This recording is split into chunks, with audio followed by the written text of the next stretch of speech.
Good morning. Thank you for taking your seat, Mr. MacArthur. Welcome to the second meeting of the Assembly Committee on Government Affairs for the 82nd legislative session.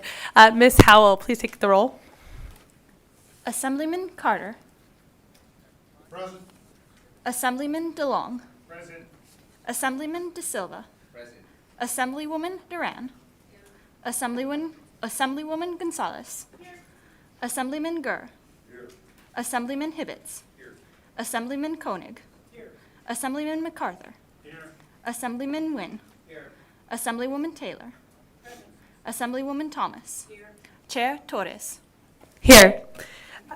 Today we have three presentations. Welcome to our audience. Sorry, I just got right to it today. Well, welcome to our audience here in Carson City and in Las Vegas, and those joining us by video conference or over the internet. Today we have three presentations, and we will be taking them out of order, with Washoe County going first, followed by the Nevada Association of Counties, then the Public Employees Benefits Program. Just a couple housekeeping items before we start. I would like to make several announcements. When testify, please turning on the microphones on to speak and off to listen. We have listeners and viewers in Las Vegas and online.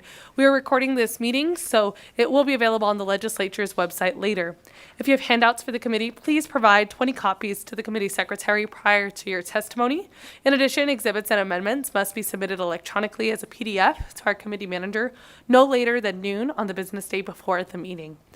Committee information is available on Nellis, which can be accessed through the legislature's website. You may also watch our meeting through Nellis or on the legislature's YouTube channel. We ask that public comment be kept to 2 minutes so that everyone interested in speaking can be accommodated, and this also ensures that we get through the agenda in a timely fashion. Speakers are urged to avoid repeating comments that are made by previous speakers.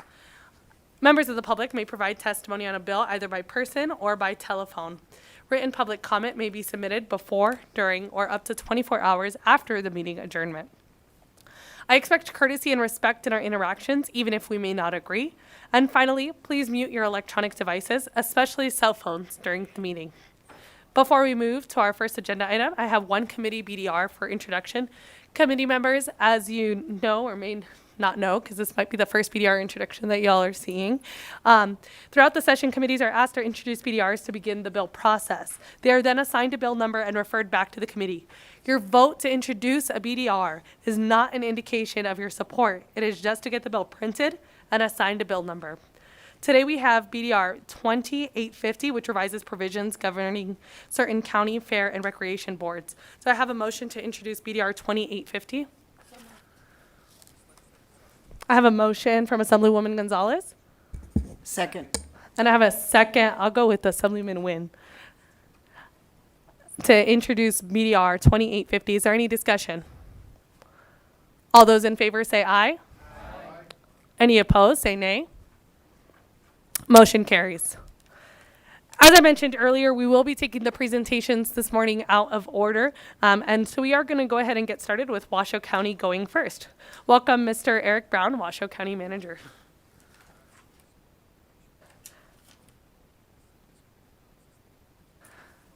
Thank you, and please begin when you all are ready.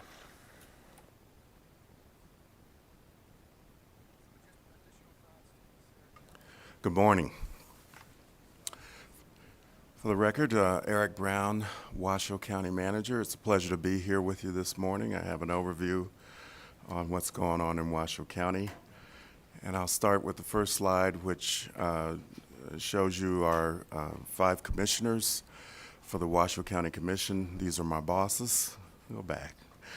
Don't skip past them that quickly. Our chair is Chairman Von Hartung. Our vice chair is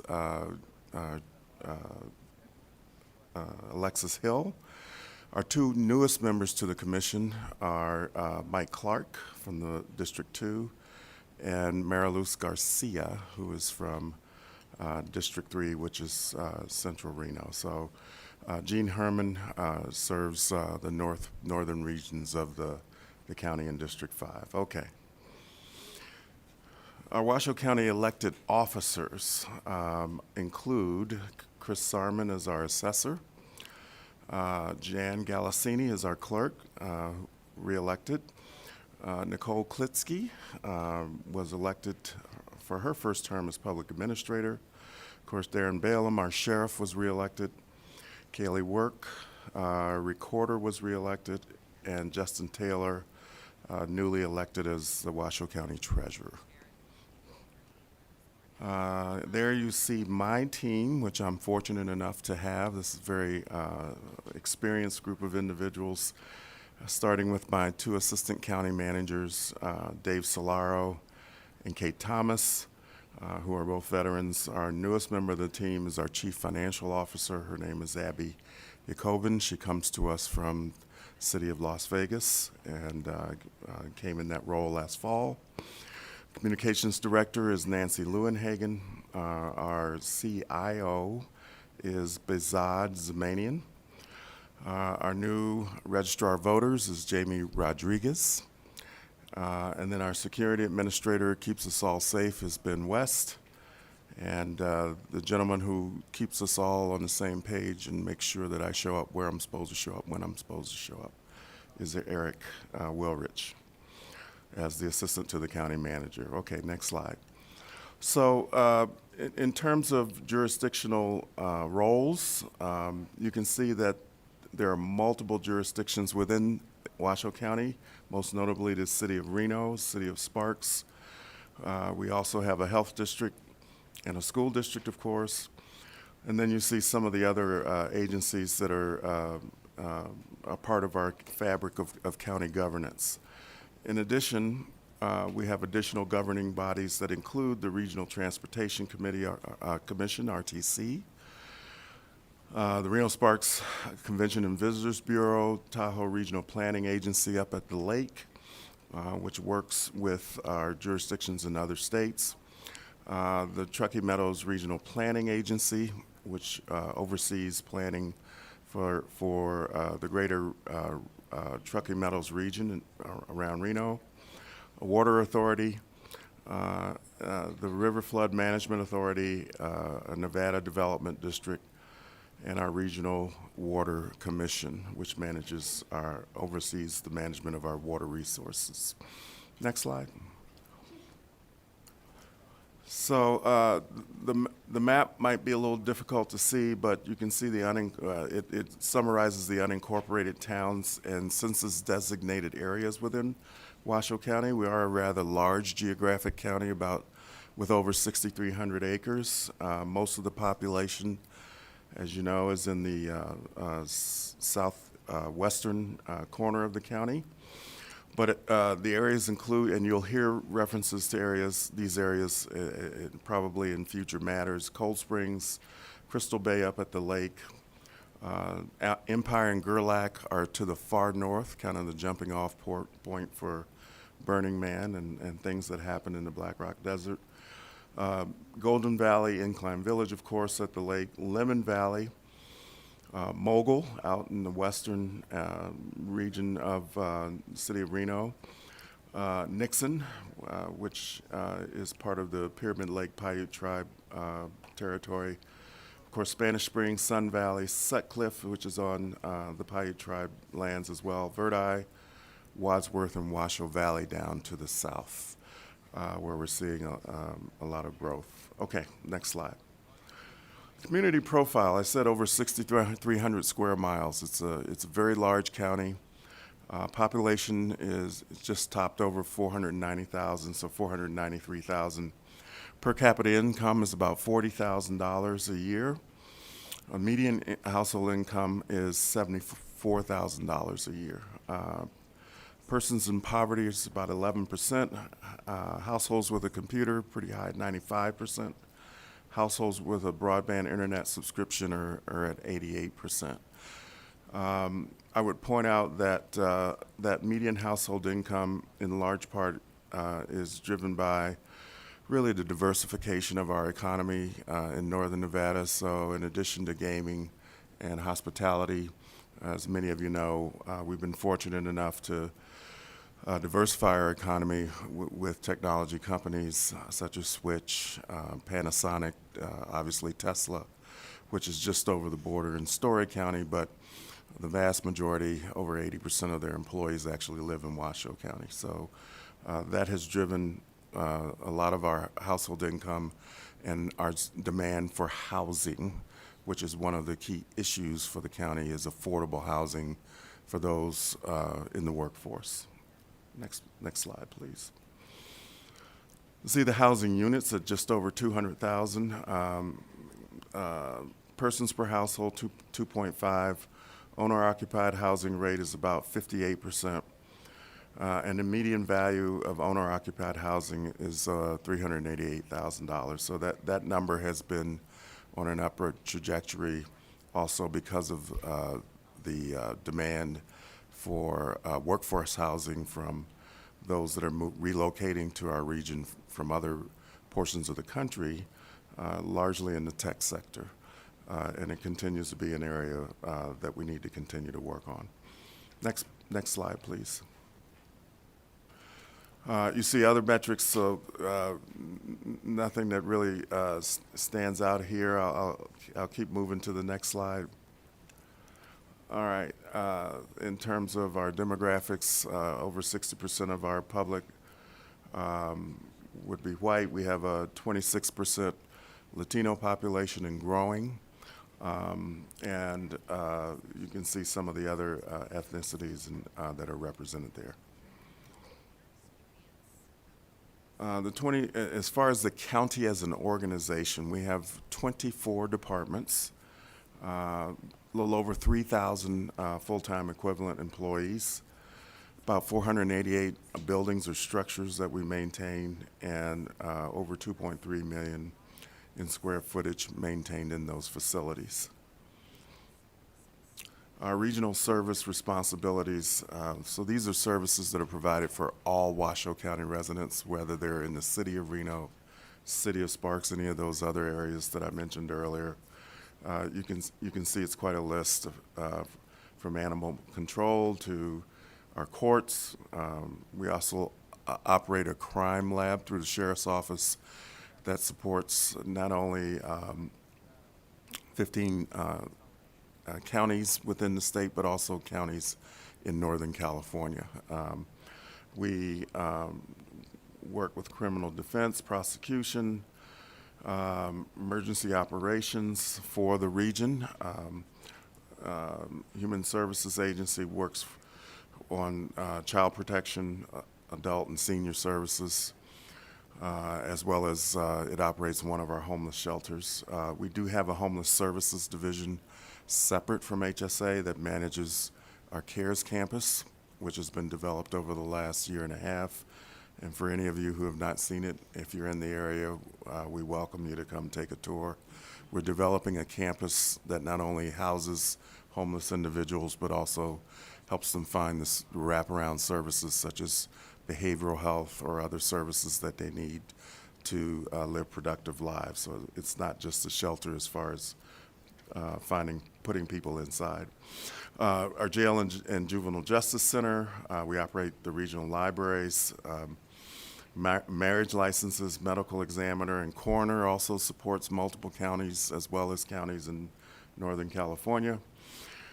Property assessment, public administrator, public guardianship, our regional aviation enforcement. So Raven is our helicopter that's operated by the sheriff's office.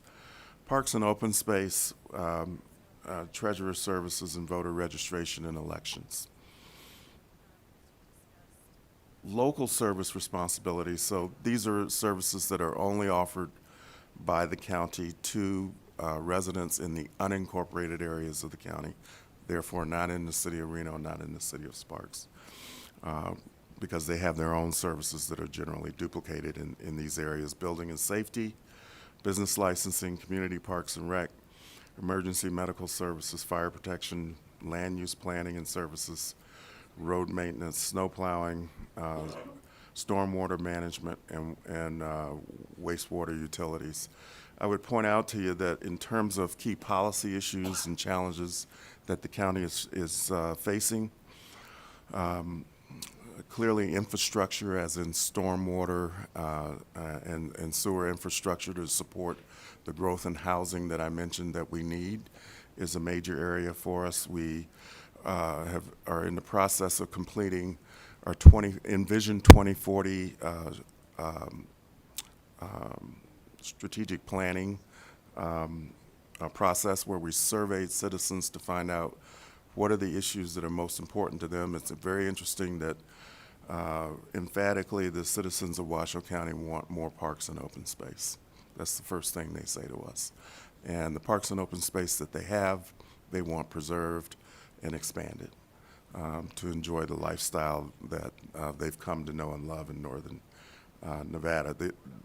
The other thing that becomes very clear in terms of opportunities for improvement are transportation infrastructure. So as we grow and as more homes are built, and we struggle to keep up with the transportation corridor needs to support that growth. And that is clearly the case with I-80, Pyramid Highway, Mount Rose Highway. These are all major arteries for us that are generally maintained by the state through RTC as the local affiliate. But if you listen to what the constituents are telling the commissioners, these are the areas of concern that we hear the most about, and therefore I would suggest we continue to partner with the state to address as we go forward. Next slide, please. So for the first time, the current budget year, appropriations exceeded $1 billion in Washoe County. And you can see that the majority of that is 51% is in the general fund, but also special revenue funds that are set up for specific programs around the county. The county is in solid financial health, and that comes from, I think, a very deliberate and disciplined approach to managing our finances by my predecessors and their predecessors. We want to continue to instill that discipline going forward.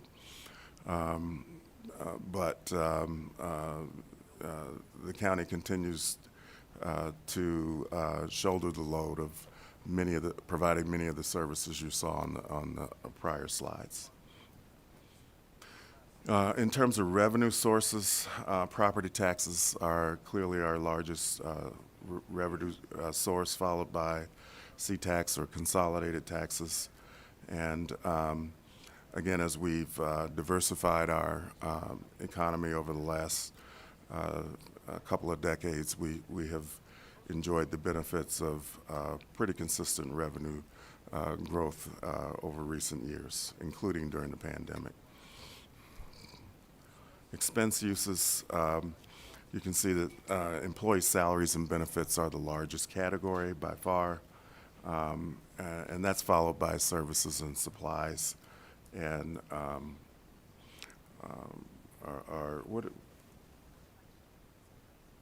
transfers out, so transfers to other programs that have to be paid for. Next slide, please.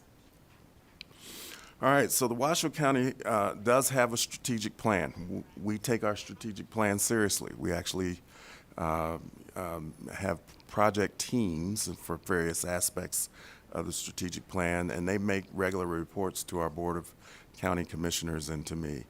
The strategic plan serves as the blueprint for prioritizing what we do and what we spend money on and what comes first. And so you see the mission statement and the vision statement. Next slide. It also sets forth what the values of the county are and what our strategic objectives are, and they fall in those four areas of fiscal sustainability, economic impacts of things that we consider, how do we serve vulnerable populations, and innovative services. We just completed our 2023 strategic plan workshop with the Board of County Commissioners about 3 weeks ago. This is an annual event that we do. It gives staff an opportunity to hear from the commissioners who hear from their constituents, people that elected them, what they see as the key priorities for the county. It gives them a chance to have dialogue about why they see what they see as priorities as the priorities. And what you see there is a list of the emerging priorities that came out of that session that will serve as the blueprint for what we do as we enter into our budgeting process for the year ahead. So at the top of the list is accessibility and equity. The county historically has not had a diversity, equity, and inclusion program. The commissioners embraced that at our most recent session and asked staff to go off and develop plans and come back with recommendations on how that might work. One of the things that you will see first with regards to that is in the area of accessibility for communications. We learned during the pandemic there were people that we did not communicate effectively with because English was not their first language, or they were hearing impaired or sight impaired, and our channels of communication, whether it was websites or other things that we use, were not set up to accommodate those needs. We will be addressing those going forward. Homeless and affordable housing. I mentioned the CARES campus before. The state has been very generous working with us and our regional partners to help establish the CARES campus. And we've also, which is a low barrier shelter for homeless populations on any given night. We will have 600 to 700 individuals in that shelter. We also operate a shelter called Our Place over on the NAMS campus, which is a campus set up, a homeless shelter set up specifically for women and families. It actually has a nursery on site at the campus, so much more vulnerable populations. And again, what we've been working towards is not simply putting people in shelters, but helping to find a way to help them get back into being healthy members of society. And we will continue to work in that regard. Our election system, we have been and continue to work with the Secretary of State's office in the Top Down initiative. Washoe County is a county that is operating on technology that is no longer supported by its vendors. So we have run out of time to address firsthand what we need to do from an elections technology standpoint to operate our elections going forward. But we also have some things we need to do from an administrative standpoint to improve our processes. And we're moving expeditiously to make sure that those get in place before our next elections in 2024. Environmental sustainability. This is a big item with regards to Washoe County employees who speak to us very frequently and loudly about the fact that they too appreciate the natural beauty and resources that are in our region in northern Nevada. And they believe the county has a responsibility as an organization to take a leadership role in stewardship of those natural resources. And so for the first time in the county's history, we've actually hired a sustainability manager to begin articulating and developing the programs that we will use to realize that vision. Up until this point, most of the county employees' efforts have been in a volunteer status. We have a green team, for instance, that has helped set up recycling at county facilities and so forth. But the commission was very clear that moving forward, Washoe County needs to get serious about its commitment to environmental sustainability. Retirement contributions, OPEB and PERS, you probably all know there were major adjustments made recently. We're having to deal with those in our new budget. That's why it's on the list. It's not really anything for broad discussion. And we've just completed our staff classification study. The county really had not done a comprehensive review of compensation across the board in over 10 years. And obviously a lot of water has gone under the bridge in 10 years with the staffing environment that we faced both in this region and nationally. We use Korn Ferry as our third-party partner to help us evaluate our compensation and organizational execution. And we'll be bringing forward to the commission next week, as a matter of fact, a new compensation arrangement that will provide for more equity at all levels of the county in terms of compensation, making us more competitive with other organizations and municipalities who have similar positions. Okay, our Washoe County Legislative team. So beside me, you have Cadence Matievich. Many of you know Cadence. We're lucky that she recently joined the Washoe County team. But you also see the other contacts that we work with across county departments. And I think that pretty much wraps it up if there are any questions. Thank you, and thank you for your presentation. At this time, I will open it up to questions. As a reminder for our members, if you do have a follow-up, please remember to ask for a follow-up. Oftentimes, I'll grant it. Just ask for a follow-up, please. Sometimes, just to get in the habit as we get closer to having more packed schedules. Right now, at the moment, I see Assemblyman Koenig, and then I'll have Assemblyman Taylor next. Thank you, Chairwoman Torres. Just want to say up until a couple of months ago, I was a sitting county commissioner, and so this presentation makes me a little nostalgic. I just want to let you know that, I mean, you know your number one job is to make the county commissioners look good. And appreciate all you do, and I think you're doing a great job, and thank you for all that you do. Thank you. Thank you. As I hope all questions are that easy for you all. Assemblyman Taylor. Thank you, Madam Chair. Good morning, and thank you Good for the morning. presentation about the region I live in. Just a couple of, just follow-up. Did you mention that affordable housing is one of Yes. the biggest challenges facing our region? Obviously, I'm aware of that. So I'm wondering if you can share some with me. I have some knowledge, but also with my colleagues, the efforts that the county's making in terms of affordable housing, homelessness. Could they kind of go hand in hand? They certainly do. Thank you for the question. Yes, the county has been working closely with our jurisdictional partners in the city of Reno and the city of Sparks. First of all, to kind of divide and conquer with regards to what aspects of the homelessness and affordable housing challenge we're going to address. The county agreed in October of 2021, to take over responsibility for homeless services for the county.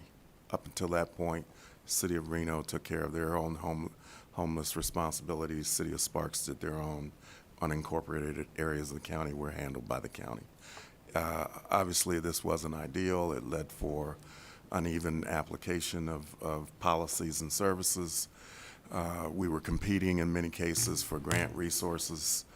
We decided to consolidate the homeless services group within the county, which has been the case since October 2021. At the same time, the city of Reno agreed to take the lead with regards to the development and implementation of affordable and workforce housing. We all have a part to play in terms of making sure that we're fostering an environment that allows for more housing. But we realized at the county that we can't do everything, so let's focus on homelessness in the near term. We also focus on those aspects of homelessness to get individuals out of our shelters into what we call supportive housing. So for many people who are coming directly from the shelter into a housing situation, they may need additional assistance. They may need substance use assistance, case managers, behavioral health assistance, medical assistance. That's what we refer to when we say supportive housing. These are housing units in which those kinds of services are generally available to the tenants. And so that has been the county's focus in the near term, while the city of Reno has focused more on the broader issue of affordable housing and workforce housing for those that are moving into the area. I will say that at the workshop last week or 3 weeks ago, the commission did give county staff direction on how the county can help support affordable housing. They were very clear that they do not like mandates, but they would rather offer incentives to affordable housing developers that are bringing affordable housing to the region, and they've asked staff to bring back recommendations on what incentives we think could most effectively be used to expand affordable housing. Thank you very much. May I have a follow-up, Madam Chair? Yes, you may. Okay, thank you. I'm teachable. Look at you. I'm You've mastered teachable. this already. I'm teachable. Just for a follow-up, can you share a little bit, were ARM funds helpful as you put some of those things in place, particularly during the pandemic? Are you referring to ARPA funds? ARPA funds, I mean, yes, thank you. ARPA funds were very helpful, and I would mention that with regards to affordable housing, Home Means Nevada funding from the state of Nevada was earmarked for 50 affordable housing units on the CARES campus, where next to on the west end of the CARES campus near the shelter. So that's an example of how we were able to use some of our ARPA funds along with state funding to initiate affordable housing units. There are additional affordable housing units that are being developed on the NAMS campus, which is near our other shelter, Our Place. Thank you so much. Thank you, Madam Chair. No problem. All right, we will go ahead and go next to Assemblyman DeLong. Then I have Assemblywoman Thomas, Assemblyman Nguyen, and then Assemblyman De Silva. Thank you, Madam Chair. Can you just outline what the county is doing with regards to discussions with our federal delegation on getting access to public lands and National Forest System lands around the incorporated areas, just to expand our ability to develop additional housing tracts? Sure. So Washoe County, in concert with EDON, Economic Development Authority of Western Nevada, 2 years ago, an independent study was done to look at availability of land in the county for commercial and residential uses, and it found, I believe, that if nothing is done, we will run out of available land by 2038. Very short window. So the county is working and partnering with our jurisdictions in the city of Sparks and city of Reno to work on a lands bill. It has been, at this point, sponsored primarily in Senator Rosen's office to help us map out areas that could be made available for further development that would be acceptable to the environmental community and our tribal community and other constituents. We're hopeful to see the maps and the initial summary towards the first couple of weeks of March. In fact, the commissioners four of the commissioners are in Washington next week for the National Association of Counties event, and are meeting with our congressional delegations to get an update. But that is a big priority. The city of Sparks has kind of taken the lead on it because they have the most to gain, I think, in terms of opening up of available land. But it's an important issue for the entire region in terms of future growth. Thank you. Thank you. We'll go ahead and go next with Assemblywoman Thomas. Thank you, Madam Chair, and thank you for the presentation. I really do appreciate it. There are just a couple of questions that I have, actually just one, and they kind of like are combined together. My biggest concern, and I don't know what the data for Washoe County is. I would like to know if you have those numbers, and if you don't have those numbers at this present time, if you can get those numbers to us. And it has to do with not only our adult population, but my biggest concern is our children. How the substance abuse, mental health problem affecting our children in the county. Well, first I need to say to you, this is a very personal issue for me. You may not know this, but I lost a son to fentanyl poisoning last March. And so it reaches my heart in a very special way. I don't have the actual numbers. We will get them for you. I will tell you that I watch them every month, and the overdose numbers are actually flat year on year. Doesn't mean that we don't have more overdoses than we should, but we're not seeing a real spike in them. But I'll get the numbers and make sure we report back to the committee. The county is about to review our recommended plan for use of our opioid dollars that are coming our way. There's been an extensive study and assessment that is taking place across the county agencies, including law enforcement and courts and others. I believe that comes before the commission in March, and within that there will be recommendations on things, obviously, that we can do to address some of the issues you're referring to. And thank you. And thank you for sharing. I appreciate that. My heart goes out to you and your family. Thank you. Thank you. Thank you, Mr. Brown. No, we are sorry for your loss. And, I really appreciate your work on that issue, and I appreciate Assemblywoman Thomas bringing that up. It's really critical that we're looking at that. And I know that the committee isn't aware yet, but I just want to make sure, because we've had a lot of questions, and I know obviously the counties have to work very closely with the cities. So we will have a presentation from several cities this Friday, as well as the League of Cities. So I just want you all to be aware that those presentations are coming too, and we'll have opportunities to speak with those organizations about that. And I think it's helpful. I know that League of Cities and probably some other cities are either in the audience or watching online. So now you all know kind of some of the questions that we'll be asking on. We'll go ahead and continue on with Assemblyman Nguyen. Thank you, Madam Chair. Again, thank you, Mr. Brown, for an amazing presentation. Again, condolences to your family on your loss. Just wanted to go over this awesome community profile that you have on this slide, number 10. In terms of this diversity that you have, it just, reflects a little bit of what I experience in my district, actually a lot. We have a very diverse district on District 8 in Southwest Las Vegas. I'm kind of wondering, and you touched on this a little bit earlier, the types of services that is available in the county for language access, in terms of, you have a growing Latino population, you have growing API population.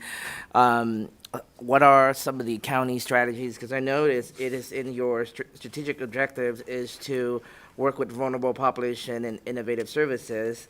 Can you tell us a little bit more about the programs that you have across county-wide agencies in terms of language access and how your team is reaching out to these communities through the language access programs? Sure. I would tell you, thank you for the question. I would tell you that it's in its infancy. We just started contracting for language access services, maybe 6 months ago.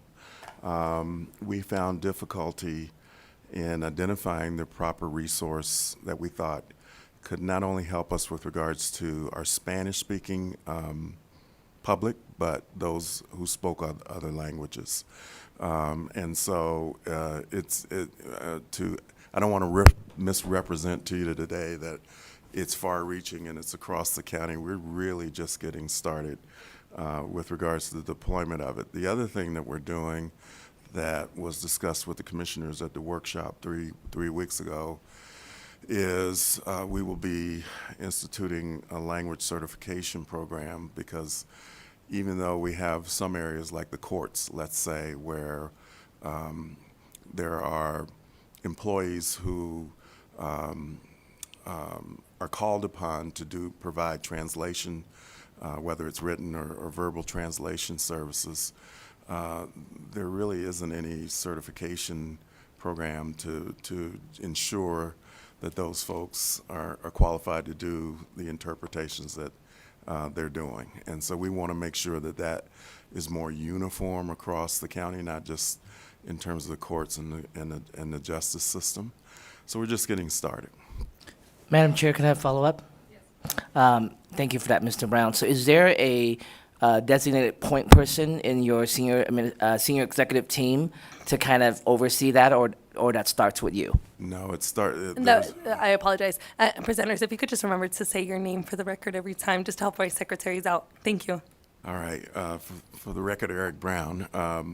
Elizabeth Jordan of our human resource team is the champion of that program. And I might mention that Elizabeth, when I started as county manager 3 years ago, she was my assistant to the county manager. And I noticed that she had a passion for these areas of the county in terms of helping with our diversity and inclusion efforts and helping with professional development of our county employees. And so she serves in that role now for us with regards to language access services. Great, thank you very much. Thank you, Madam Chair. Great, and Assemblyman De Silva. Thank you again for your presentation. It was very informative, especially as a Southerner. It's always good to get some good intel on our northern Nevadans here, our northern compatriots. I had a question. So in regards to housing, I know it's a statewide issue. We have it's a national issue, and I know my colleague Assemblyman DeLong asked about some of the federal help that the county has been receiving. My question would be, as we prepare for this, and we're now full steam ahead with the 82nd legislative session, how can the state help in regards to helping with the housing issues specifically for Washoe County? Well, again, the state has been helpful with regards to Home Means Nevada funding and ARPA funding for affordable housing. We're going to need more of that. I mean, the numbers show our region will see 7,000 to 8,000 new residents a year moving in. And today, those residents need to be, in order to be a single occupier and be able to afford a resident, you need to be above the $64,000 a year salary mark. And if you think about what our teachers are making or what many of our other employees are making, particularly early in their careers, that's a challenge for them. So this problem is not going away. I think to the extent that there continue to be either block grants or funding that's available for affordable housing, we can help certainly, along with our jurisdictional partners, understand where it makes the most sense for that to go. We are having discussions with some of the stakeholders like UNR and RTC, the City of Reno, City of Sparks, about are there unused parcels of land that any of us have that would be positive from an affordable housing standpoint that could be turned over for development. So, for instance, if it's close to a mass transit line or a workforce hub of some sort, and if the county doesn't have a need for that land, the commissioners have been very clear. They'd like to see staff figure out ways of converting those properties into affordable housing. Thank you, Assemblywoman Duran. Vice Chair Duran. Thank you, Chair. Thank you for your presentation. So concerning with all the concerns, thank you for your presentation once again. Concerning the homelessness and affordable housings, do you plan on, or can you tell us what it looks like to provide the wraparound services to make these programs successful? So, Eric Brown, for the record, thank you for the question. The first step has been to make medical services available at our shelters for folks that are in the shelter. And most of the medical services has been wound care or just making sure people are taking their meds. That is a big deal, because when they don't, over a prolonged period of time, it creates other issues. Secondly would be behavioral health services. This is an area where I would say to you that the state and Washoe County have some work to do, I think, frankly, in terms of refining what is the role of the county versus the state in the provision of mental health services. Most people that I talk to, if you ask who owns mental health, will say the state does. But then you go talk to the state about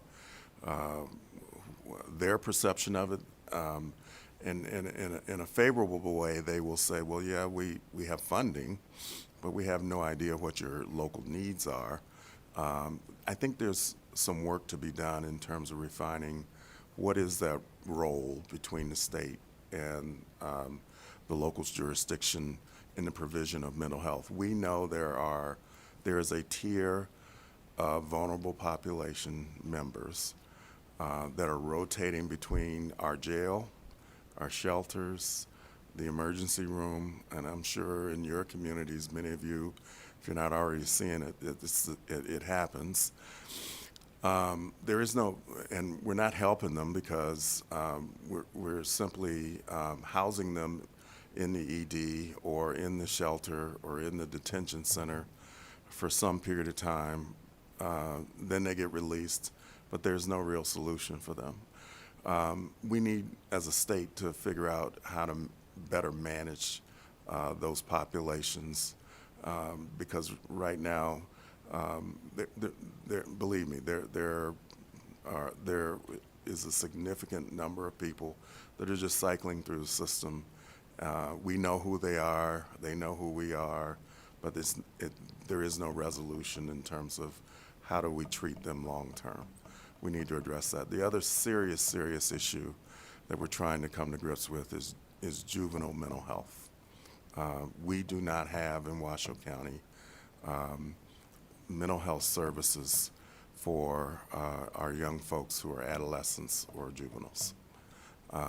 And that is another area that I would suggest the county needs to work with the state and other resources to figure out what is the solution for that, because we don't have one today. Thank you. And as there's no other questions from members, I do have one final question. You know, as an educator and having spoken with all the principals in my own district and just various other professions within my trade, one of the issues that I have heard expressed from both principals and counselors and social workers is like a difficulty knowing what services are available. So how does Washoe County work with the schools and not just the district, because I think oftentimes that stuff doesn't trickle down, but work with schools to make sure that those professionals have access to the resources that they need? Because oftentimes when a student is about to go homeless, they're not calling the county, they call their teacher, Right. Or they call the social workers. Right. So how are we making sure that that information goes out? So thank you for the question, Eric Brown, County Manager. What we try to do is make sure that our Human Services Agency, which works with the schools to set up things like resource centers and interaction with schools that have a particularly high percentage of vulnerable population students, that communication takes place. And that happens on a consistent basis. I will also tell you that we try to work very closely with Washoe County School District on a variety of fronts to make sure that if there are opportunities to prevent school-age kids, families of school-age kids from going into homelessness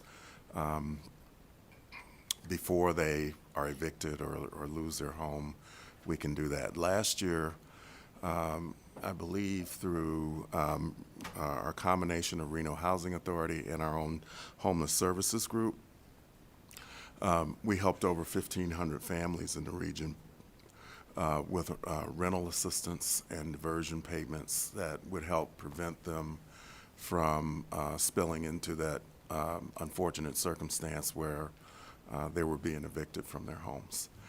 We need to do more of that, and this is another area that the county didn't have a lot of expertise 2 years ago, we're getting a lot better at it now because we have a homeless services group. We've hired professionals who know how to address the needs of this population. And yes, they work with the school district as well as other entities to try to make sure that we're preventing folks from being evicted or losing their homes, which of course would mean that they would become clients of ours, potentially in the homeless shelters. And is there any, thank you for that, Mr. Brown. Is there any like formal process for that either exists within county regulations or like in the policies that exist that could be shared over? Or is that just like what's being done right now with current leadership? I'm not aware of any policies that are in place. That doesn't mean they're not there. I'm not familiar with them. I just know that our homeless services group works very closely with the schools to try to make sure we're on top of those kinds of things. But I'll check, and if there's additional information to provide you, we'll get that to you. Thank you, Mr. Brown. And committee members, as I see no more questions, I think we have grilled Mr. Brown and his partner long enough. Thank you so much for your presentation. We really appreciate it. Thank you for having me. And next, we'll have the opportunity to hear from Mr. Vince Guthrow, the Executive Director of the Nevada Association of Counties. You all will get to know Mr. Guthrow very well. He'll be in our committee probably every day. Please begin whenever you are ready. Great. Give me just a moment to load our presentation. It's on here, but I just need to, I'm going to do double duty, IT and presenting, so.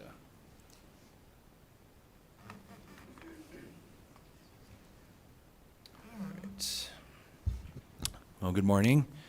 Got the presentation loaded. Give me just 1 second. So thank you, Chair Torres and Vice Chair Duran and members of the committee. Thank you so much for the opportunity to come here today to talk about NACO and collective county issues. You heard from specific county, Washoe County this morning. You'll hear from Clark County and also Elko County. So appreciate those invites to our members and appreciate the invite to us. And happy to talk about NACO's role in the legislative process and all the work that our members do. So my name again is Vincent Guthrow, for the record. I serve as the Executive Director of NACO, or the Nevada Association of Counties. I've been in this particular role for about 1.5 years, but I served as the Deputy Director for about 5 years, so a little over 6 years at the association. Lifelong Nevadan, and looking forward to being a resource here throughout session for all of you. Sort of the one-stop shop for county government, if you will. Want to thank a member of your committee, he mentioned it earlier, but former Lyon County Commissioner, Churchill County Commissioner, my mistake. Welcome to this body, and I know we've met before, but thank you so much for that. So I thought I'd start off talking about our executive team and our board of directors that governs the Nevada Association of Counties. Our president this year is Lincoln County Commissioner Varlin Higbee. He's I think, 6th-generation Nevadan and lives out in Lincoln County.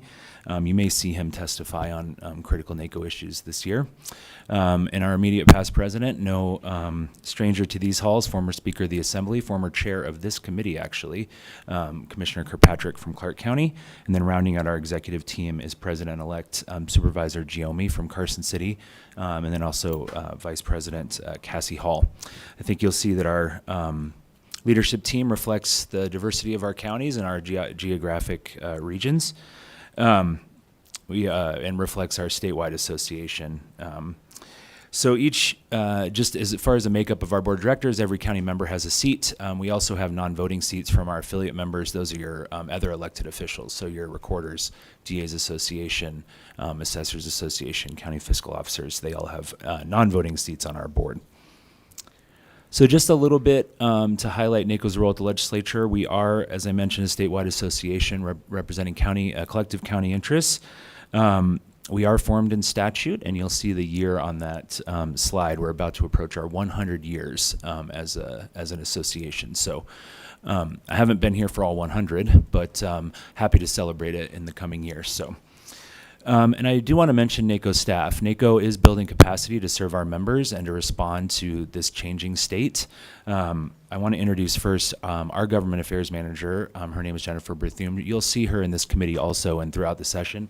She's here in the front row. She has Nevada ties, graduated from UNLV, most recently advocated on behalf of the Florida Housing Corporation, which is their equivalent to affordable housing and a housing authority. So, and she has Nevada ties, and she's in the interim, she serves in Southern Nevada to bring our statewide presence here. We also recently hired, in partnership with the state, a public health coordinator.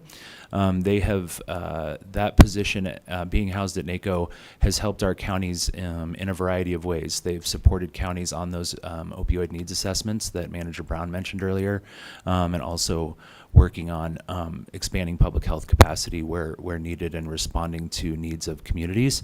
They've also supported a region on the creation of the Central Nevada Health District, which you'll hear throughout session, and working diligently on that. That is moving forward. So happy to have that person on board. We also have a natural resources manager. It was touched on a little bit in Manager Brown's presentation, but every single county in Nevada has public lands.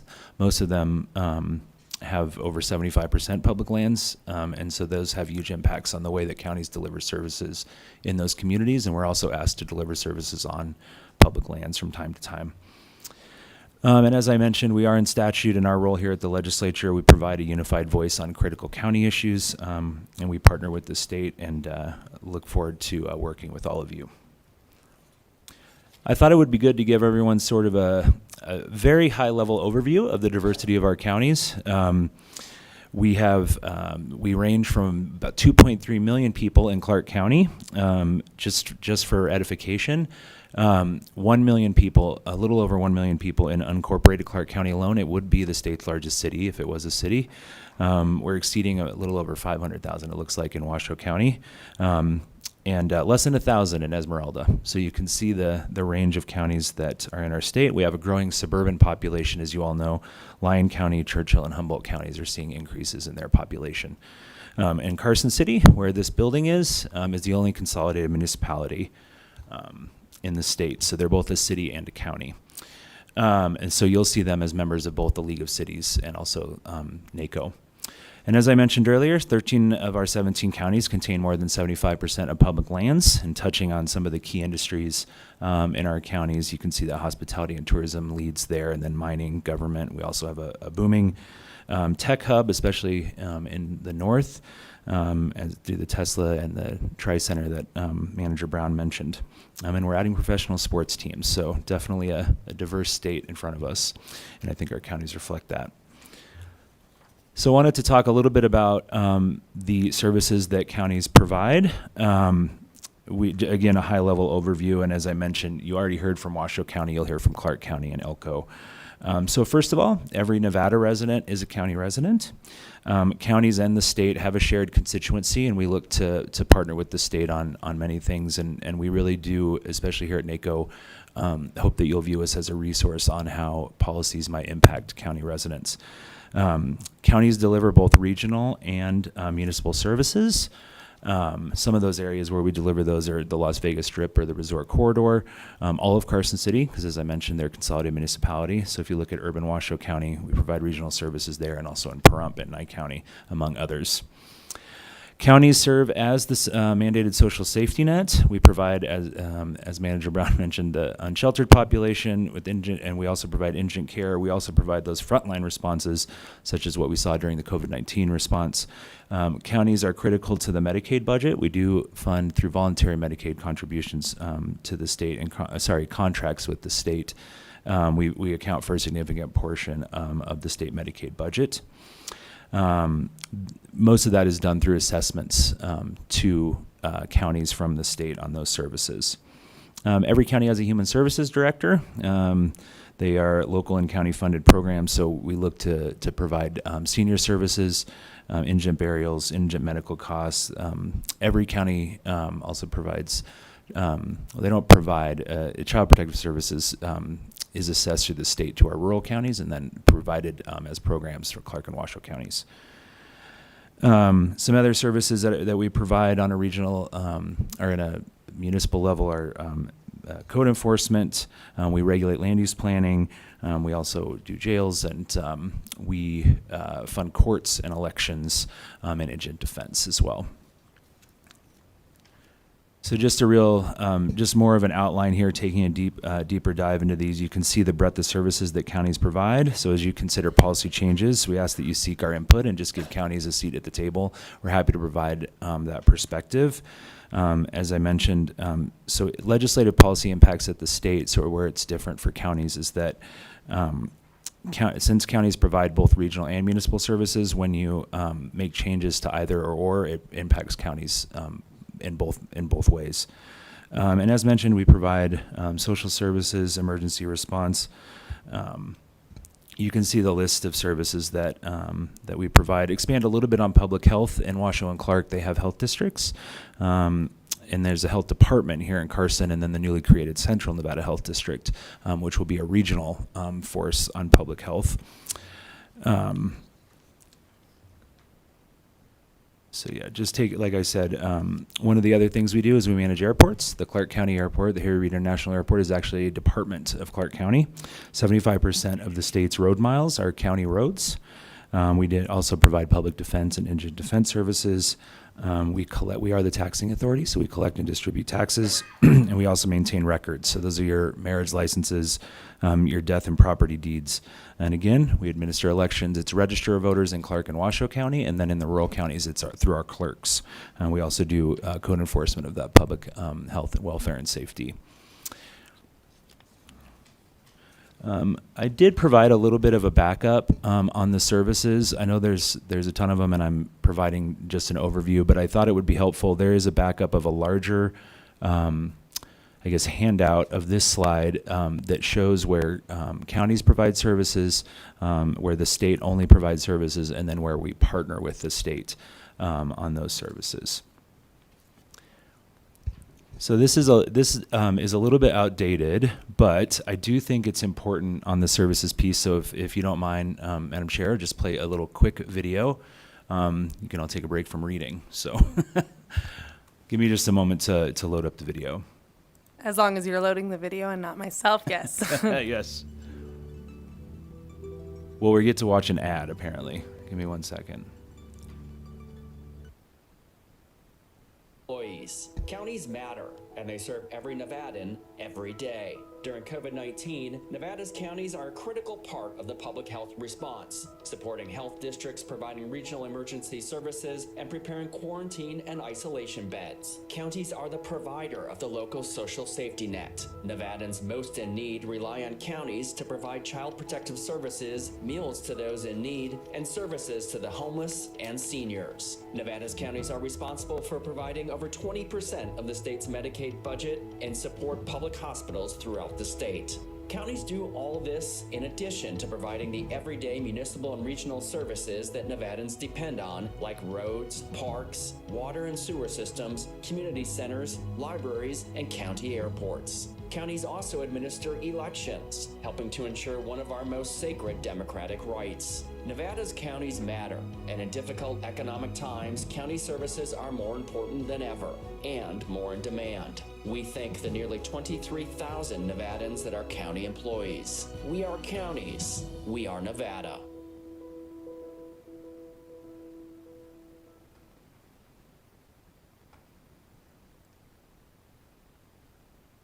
Thank you. I just thought, thank you for indulging me. I think that video just puts a face on county employees and sort of all the services that we've come to expect from our local governments. So moving on to how we fund these services. Starting sophomore year, I really felt like I was. I believe that the YouTube is still going, MIT sir. culture, MIT spirit. So just. I think I'm like on the cusp of Gen Z millennials. I got this video thing down. I appreciate that. It's a little bit out of my generation, but I appreciate that. So anyways, it was bound to happen. I told Jennifer this morning, I said, the thing I'm most worried about is playing the video. So anyways, thank you so much for that patience. So Vincent Guthrie for the record. So with this breadth of services, how do counties fund services? Critical funding sources are C-tax, consolidated taxes, which includes sales tax. We have property taxes. That includes net proceeds from mines. That is a version of property tax for those mining operations. We also do charge for services and licenses, and we have additional revenue that comes in from the payment in lieu of taxes program from the federal government. We of course have to wait for them to appropriate that, and it's not nearly as much as we would collect if those were property taxes, but they are revenue nonetheless. A couple of notes about revenue. CTAX, while becoming the number one source of local government revenue in Clark County, and as Manager Brown mentioned, it's number 2 in Washoe.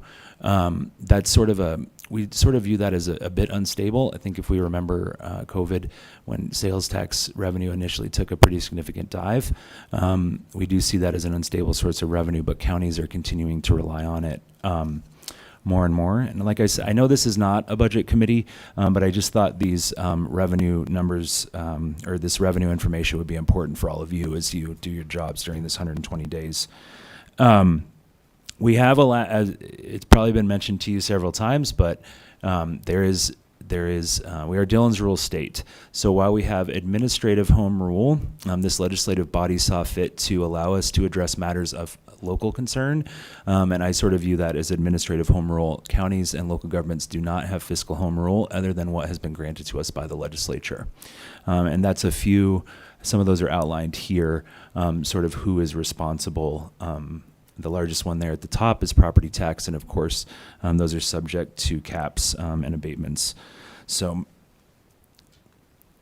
and this is, again, how, taking a look at our budget and our revenue, how we interact with the state. Just wanted to highlight county budgets, county tentative budgets. So when you're considering how your policy implications might impact counties, it's important to remember some timing pieces. County tentative budgets are due mid-April to the Department of Taxation, and we close those before the end of the legislature. So if they make significant impacts to local government revenues or push down of services, those have been done after budgets have already closed, and we have to make significant amendments there.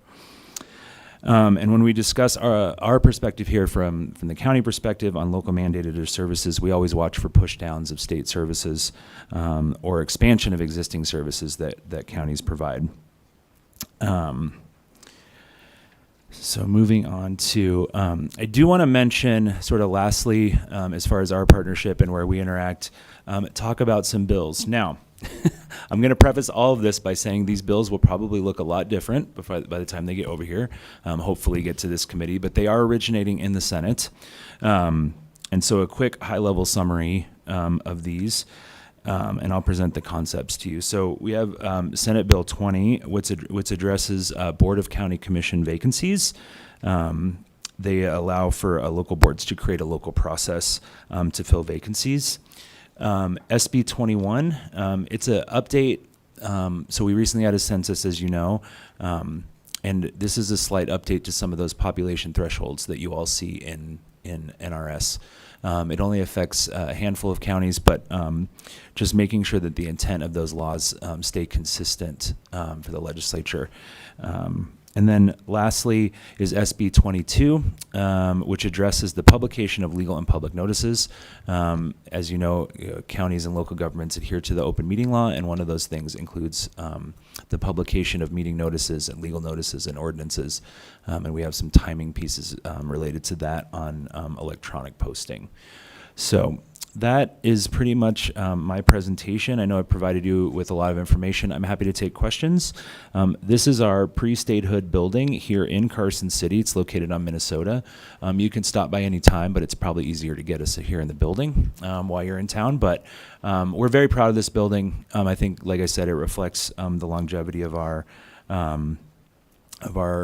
organization and our sort of statewide service, and look forward to working together on areas where we can find common ground, and looking forward to being a resource to all of you. So with that, Madam Chair, if it's okay, I'm happy to take any questions. Thank you, Mr. Guthrie. Thank you for your presentation. At this time, I'll open it for questions from the committee. I will remind the committee that although Mr. Guthrie did kind of give us a very high-level bird's view overview of the bills that are in the Senate, this is not a hearing on those bills, so we're not going to be taking any questions on those bills. At this time, you can meet with him privately to do so, but I'm happy to take any questions that we might have for NACO. And I have Assemblyman Nguyen. Is there anyone else?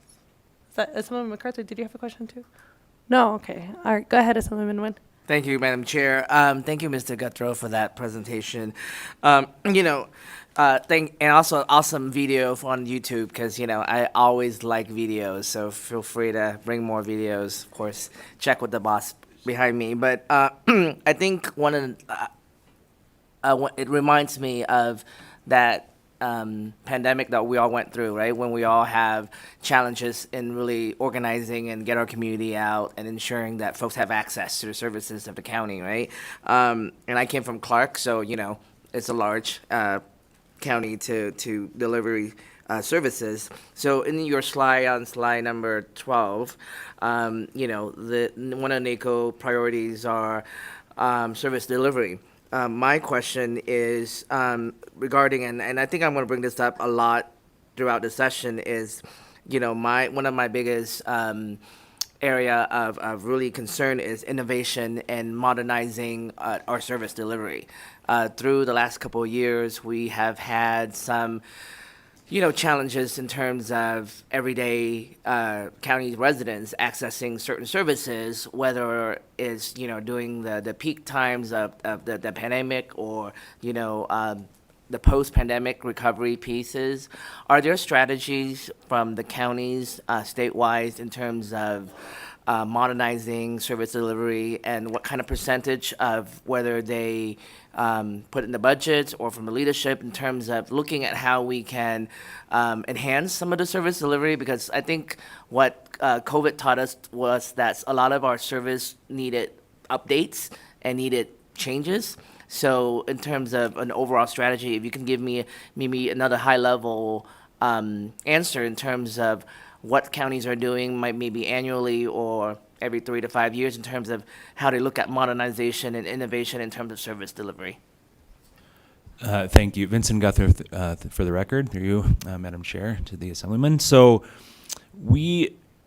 one of the tenets of what I believe and what our board of directors at NACO believes is that a way that we support counties is by encouraging what we call encouraging good governance. And I think that's sort of what you're getting at, right? The streamlining and the efficiency of service. I think all of our counties are looking at ways to efficiently deliver services. They're also political bodies, so keeping that in mind as they respond to community input on delivering of those services. The hope would be, I think, from our members that efficient service delivery and looking for ways to modernize service delivery will ultimately save taxpayer dollars, and that's the hope, I think, ultimately, but reach the widest audience, right? So we encourage them by providing them resources on innovative programs, by keeping topical information sort of at the forefront for them.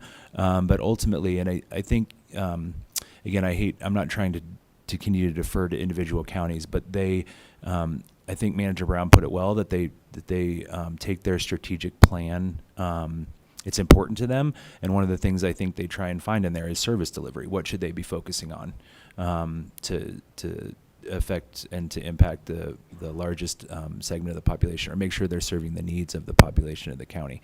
But what we do here at NACO is we encourage good governance. We recently partnered with the League of Cities and University up here north on training newly elected local officials. We think that's good as they enter their jobs, and sort of campaigns are over and now the time for governance is here.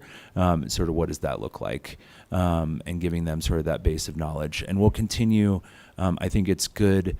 It's a role for our statewide association, and it's good for the state ultimately. I know that's sort of I don't have specifics, I guess. So I guess I'm in a roundabout way, I'm letting you know the programs that we have at NACO. I don't know that we have anything specific as far as actual examples, but I would leave that to the individual counties to provide that information to you. I think that's still helpful, what you said. Thank you. Great, thank you.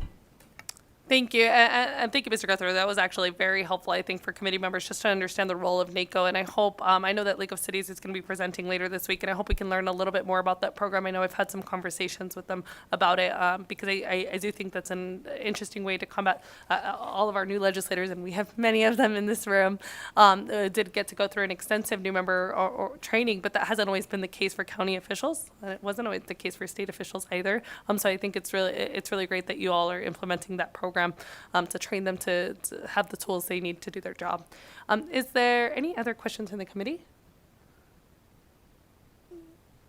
All right, at this time, thank you so much, Mr. Guthrow, for your presentation. We appreciate it. Thank you very much. Okay. And the next presentation that we will have will be Ms. Laura Rich with the Public Employees Benefit Program.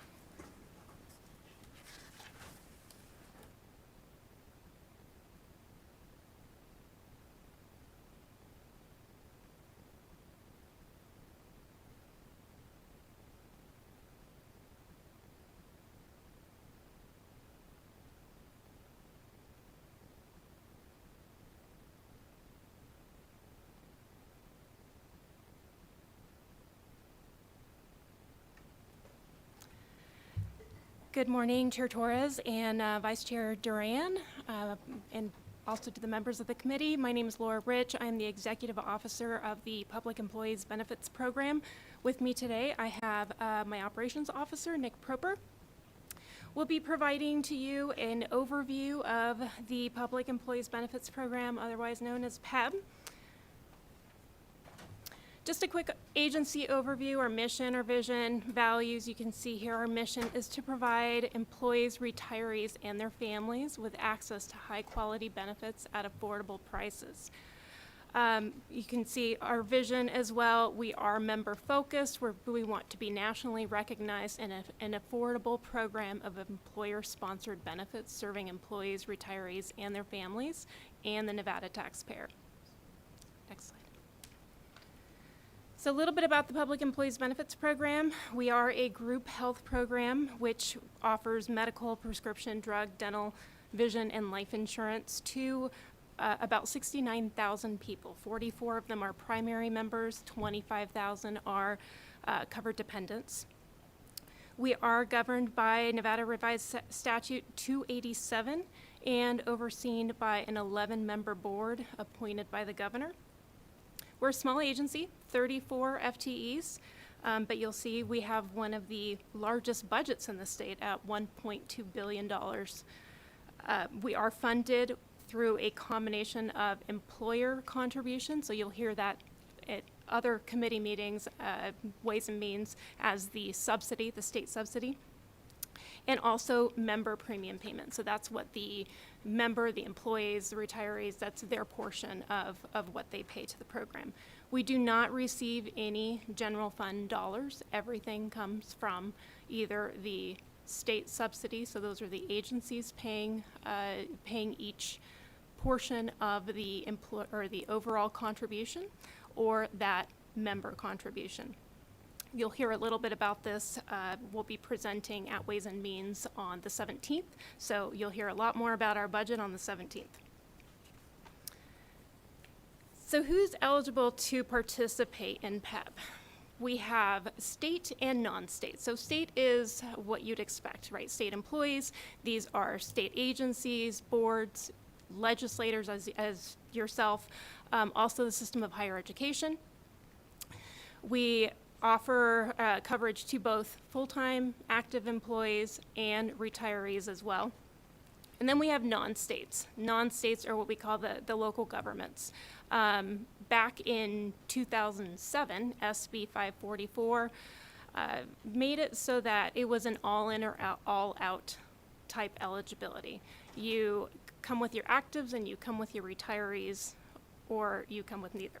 So in order to participate through PEB, as a participating employer, you must bring actives and retirees to the program. So as you see on the next slide, we don't have a lot of non-state actives. We have 6. However, we do have a grandfathered group in that in previous legislative sessions, they were called the orphans, because they are pre-Medicare retirees who will never qualify for Medicare. And so that's the largest bucket of those pre-Medicare retirees in that non-state category. We also, obviously, for the state, we cover about 25,000 active employees. and then about 4,200 pre-Medicare retirees. Those are people who retired prior to being Medicare eligible. So for example, if you retired with 30 years of service at 50 because you became a state employee at 20, we are going to cover you until you get to that Medicare point. So you've got about 15 years of pre-Medicare coverage through PEP. And then we also cover the Medicare retirees as well. So if you are Medicare eligible, we partner with a Medicare exchange and offer coverage through that Medicare exchange as well. Some recent changes to PEP that I think is very important as you start understanding the program and what it is that PEP does. Back in January of 2020, a legislative audit revealed numerous concerns with previous contracting practices within the agency. So when I was appointed in March of 2020, the first thing that we had to do as an agency was release a lot of procurements. We went out to RFP for about 16 contracts, and so we've been doing that for the past 2 years, actually almost 3 now. So we've had some major changes in the program. We've changed third-party administrators. That's the entity, the vendor that will pay our claims. We have changed the medical network. We've changed our enrollment and eligibility system, our utilization management and case management vendor. We've also just recently switched to actuaries and consultants. Our life insurance vendor has changed, and so has our HSA and HRA administrator as well. So those are the major changes, the most significant ones. We've had a few other smaller ones as well, but this has been very impactful, not just for PEP staff, but for members, right? Because every time you change medical network, you might have to change your doctor because they're not covered in network. So there's been a lot of disruption in the program in the last couple of years. We are hoping that is now there's a period of stability moving forward after we've gone through all these procurements. So on the next page, we're just going to talk about coverage highlights. We do offer, our medical plans offer medical, pharmacy, vision, and dental as part of the package. We offer a statewide high deductible plan that is called you'll hear that referred to as the CDHP, or Consumer Driven High Deductible Plan. And then we also have a statewide low deductible plan, which we just introduced a couple years ago. So it's becoming a lot more popular as people become more familiar with it. And then we have 2 regional plans. One is the EPO in the north and the HMO in the south. The HMO is the only one of our plans that is not self-funded, and I'll get into that in just a minute. We also offer, as I said, state and non-state Medicare retirees the access to the individual Medicare marketplace through VIA Benefits, Willis Towers Watson. And we also offer a lot of ancillary benefits. We have a voluntary benefits platform that gives members access to group-rated policies, for example, buy-up life insurance, long-term disability, critical illness and accident type policies, things like that. So what is self-funded? I'll just begin by saying I think we all can recognize that healthcare is very complicated. It is not an easy subject to understand. So self-funded for PEP, basically what that means is that we are the insurance plan. We do not, we pay the claims, and we don't necessarily partner with an insurance plan such as an Anthem or a Hometown Health, right? We are the insurance plan. So PEB is responsible for paying those claims. All the money comes into PEB. That revenue is used to pay for the claims. So premiums, so that's the employer plus the employee contributions, must be sufficient to cover the cost of claims in a plan year. And what we do is we actually use some consultants, actuaries, to determine those rates, to understand how much it is that we need to bring in so that we have that money to pay out. These are all, projections, and I'll go into that in a minute as well. So members access the provider using PEB lease network. So we actually lease a network, that is the medical network that determines whether a certain provider is in network or out of network. Then those providers then bill PEB, and that claim is then repriced at the network contracted rate. Our third-party administrator then pays the claim and applies the member accumulators. Accumulators are things like deductibles, out-of-pocket maxes, things like that. So on the next page, we're going to talk a little bit about the reserves. PEB has required reserves, 3 categories of required reserves. We have an incurred but not reported category, and that is basically a reserve category that is used just in case, for example, if we were to shut down tomorrow, providers have up to a year to pay claims. And so if a member goes, let's say that they went to see their doctor yesterday and we shut our doors tomorrow, that provider would have a year to pay or to submit a claim. So we have to have sufficient reserves, sufficient funds to pay those claims moving forward. So that is our incurred but not reported category, and that is a required reserve. Then we have our catastrophic reserve. Those reserves are intended to cover anomalies. So, for example, we just had a $7 million claimant. That is not something that we were projecting in our revenue projections, right? And so you have a couple of those, and all of a sudden you're way over budget.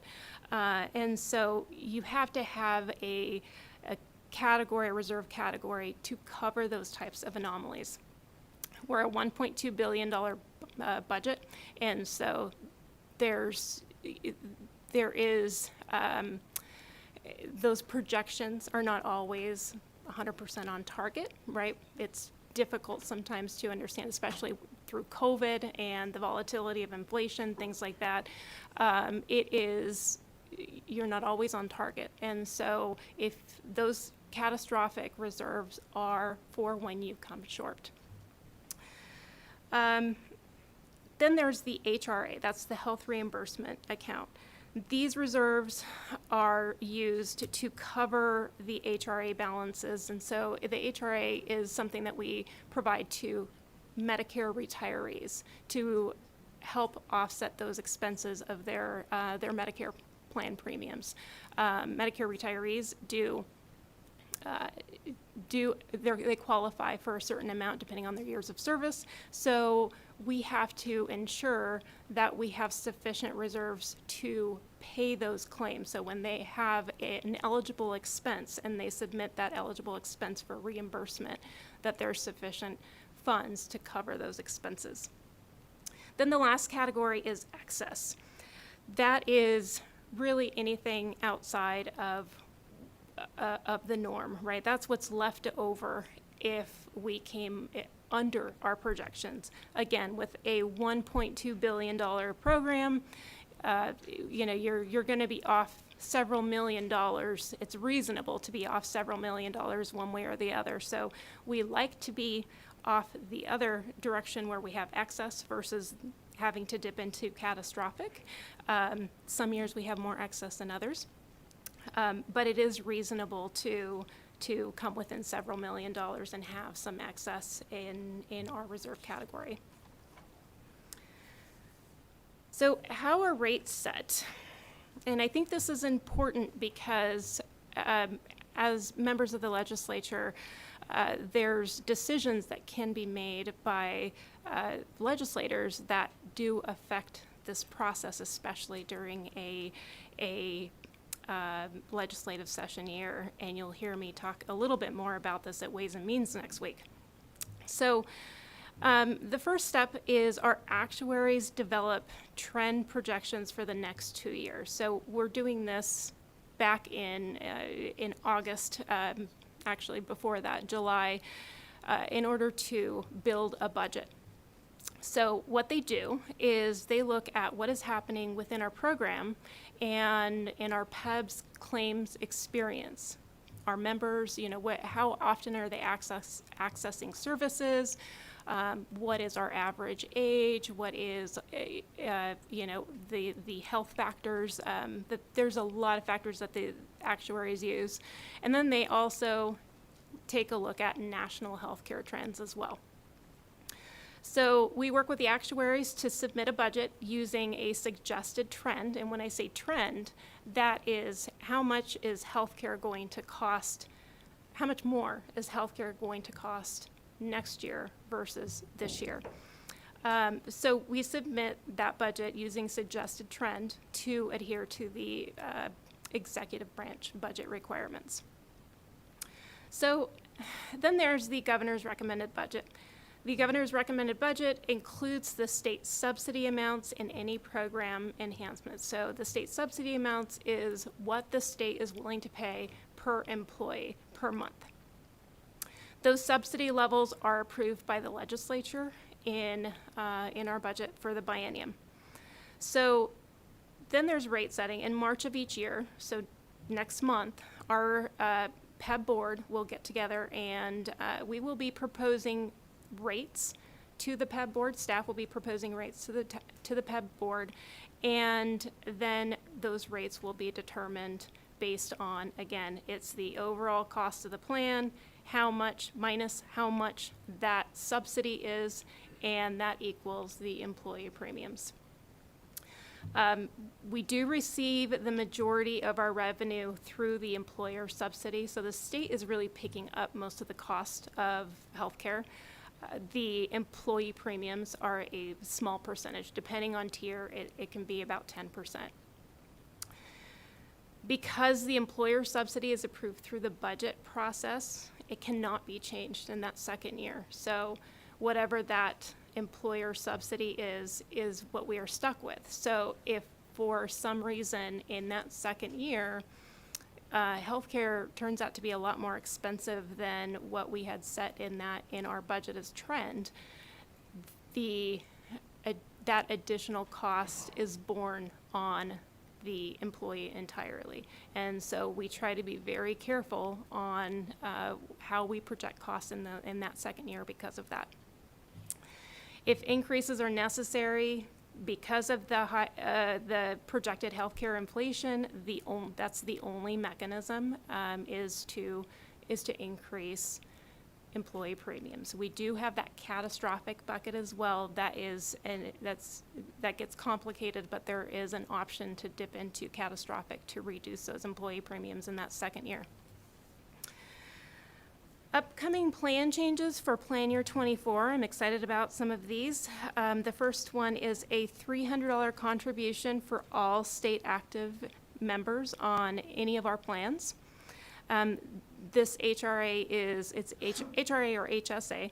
It's essentially just money that can be used to pay for your out-of-pocket expenses. They've got to be eligible expenses that are determined to be eligible through the IRS. We also increased our dental plan maximum. We increased it from $1,500 to $2,000. We did this because our dental plan pays up to currently $1,500. We all know that inflation has really affected the cost of healthcare, and dental is no exception. And so a lot of our members were seeing that they were hitting that $1,500 cap pretty quickly. And so just to keep up with the times, we did increase that to $2,000 a year.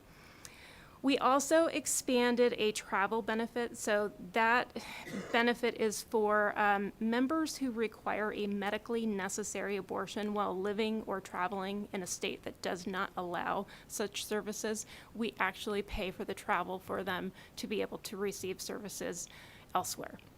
We do this for other services, for example, bariatric surgery, where we require members to travel to centers of excellence, and so we cover their cost of travel. This is just adding the medically necessary abortion to that list as well. Then we also are adding a cancer concierge program, and what this does is it assists members that have been diagnosed with cancer in their care coordination and personal care needs. I don't have a lot of information on this one because we are going to have to go out to RFP for this, and so there could be a range of services that these different vendors could provide, and we have not gotten to that point yet, and so we hope to better understand what the vendors, potential vendors, can come to us with, and what those costs are going to be. So there's not a lot of information on that, but I am excited to be able to bring this cancer concierge program because I think it will be a huge benefit, especially to those that are undergoing cancer care. Then we also have a medical travel program. Again, this is one that we're also going to be going out to RFP for, but what this will do is it will provide members an opportunity and even sometimes an incentive to seek care through higher quality, lower cost providers that they may have to travel to. So for example, potentially if a patient had a situation where they could schedule a certain procedure, let's say in northern Nevada, but we found that going over the hill to Sacramento might be a better outcome, lower cost. What we would do is we could incentivize that member and say, look, we'll pay for your out-of-pocket cost if you are willing to go to this facility X versus facility Y. And all that is managed through a care coordinator. So not only does it save the member money, it also has potential of having better outcomes and also the savings to the plan as well. We are implementing a Real Appeal program. What that is a digital weight loss program that is going to be available to all members over the age of 18. It gives them really cool tools to be able to, to monitor their weight and, scales and nutritional scales and resources, counseling, things like that, that's available through that program. And then also Hinge Health, and what this is a digital musculoskeletal program that uses motion technology to provide services that are physical therapy related, and also assisting with that pain management. This is very helpful, not only because it is, we have an access problem in Nevada. We don't have providers. We have a shortage of providers. And so when you bring in a digital technology where, you now have access to a provider that you don't necessarily have to physically go to, and they send you all the tools to be able to do this through a monitored environment. This program, other states and other public sector entities who've already implemented them have had very successful implementation, a lot of good feedback, and so we are very excited about implementing them and having that be an option for our members moving forward. So on the next slide, you can see that our budgeted plan design for the upcoming biennium, there wasn't a lot of changes. We kept it. We were able to work with the governor's office to ensure that it was going to basically remain consistent. There were no cuts in benefits, and just really remain consistent throughout the biennium. The intent here is to keep premiums at flat-ish, and when I say flat-ish, I can't guarantee that there won't be any increases, but we're trying to keep them at a minimum for the next biennium. So I wanted to put in this slide, how do benefits compare? We did a high-level analysis based on publicly available data, and we compared PEB with different counties and different cities across the state, sometimes some school districts as well, and we looked to see how do we compare. And the bottom line is we have pretty competitive benefits. The state just has a different subsidy methodology. We tend to focus on subsidizing the entire family versus a lot of other states or a lot of other local governments throughout the state focus more on subsidizing the employee. So what you can see here is that most other entities have free coverage, so no premiums for their employee. But then when you look at the family coverage, it's more expensive to add your dependents. The state has taken a different approach where we do charge the employee a small premium. However, that family coverage is not as expensive as it would be through other local governments.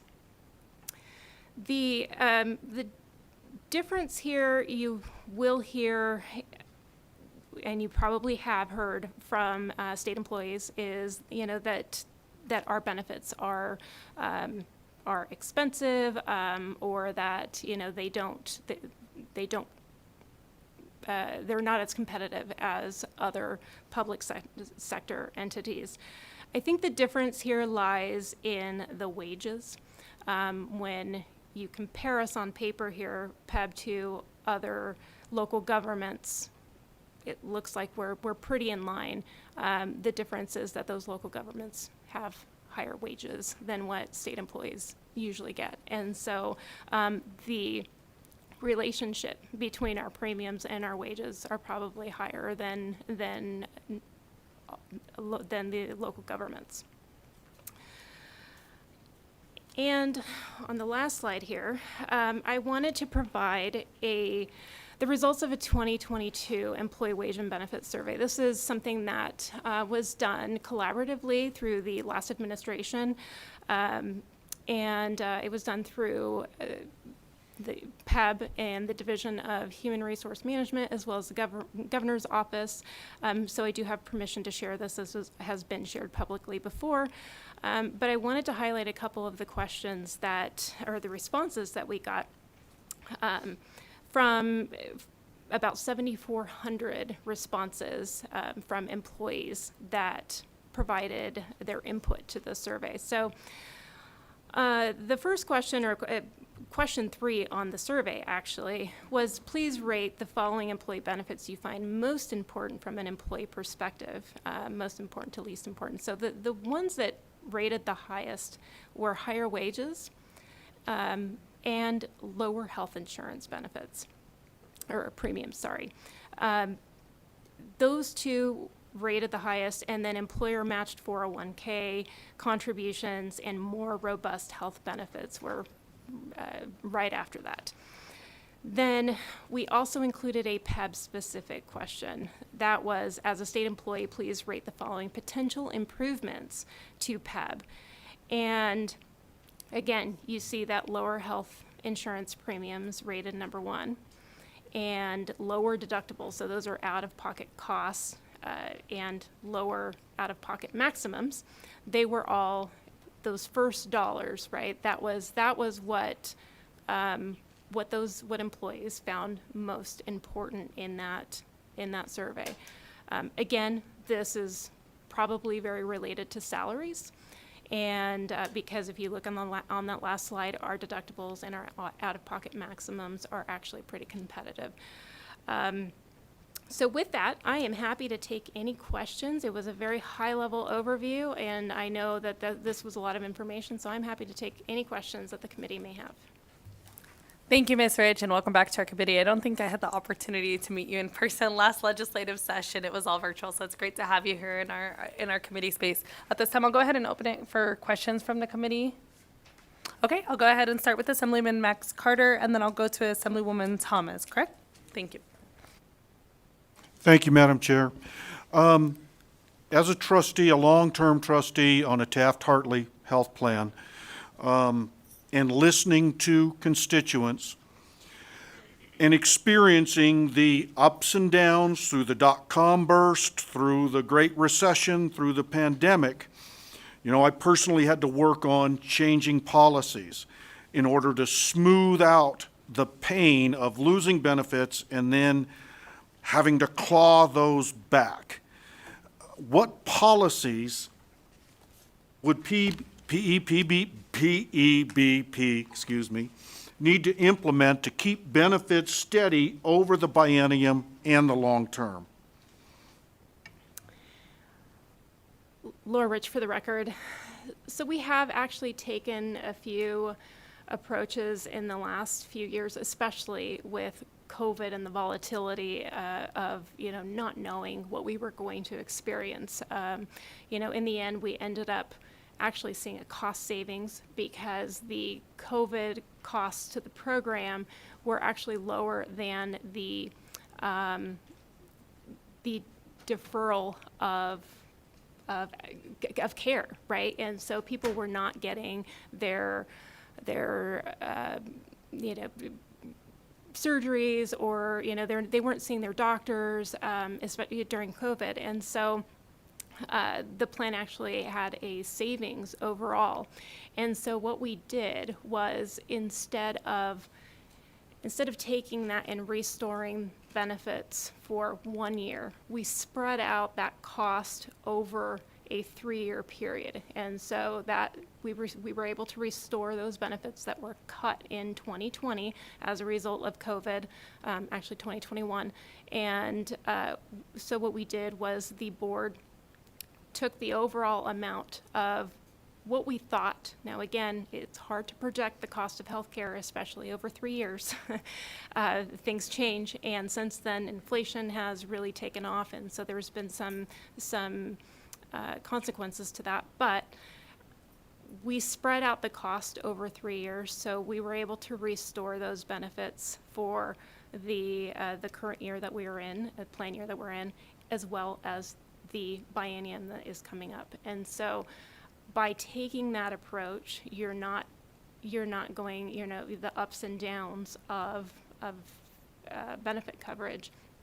And so that's one of the things we've done. Another thing that we've done is adjusted some of our reserve levels and the required reserves, and so that's freed up a little bit of cash.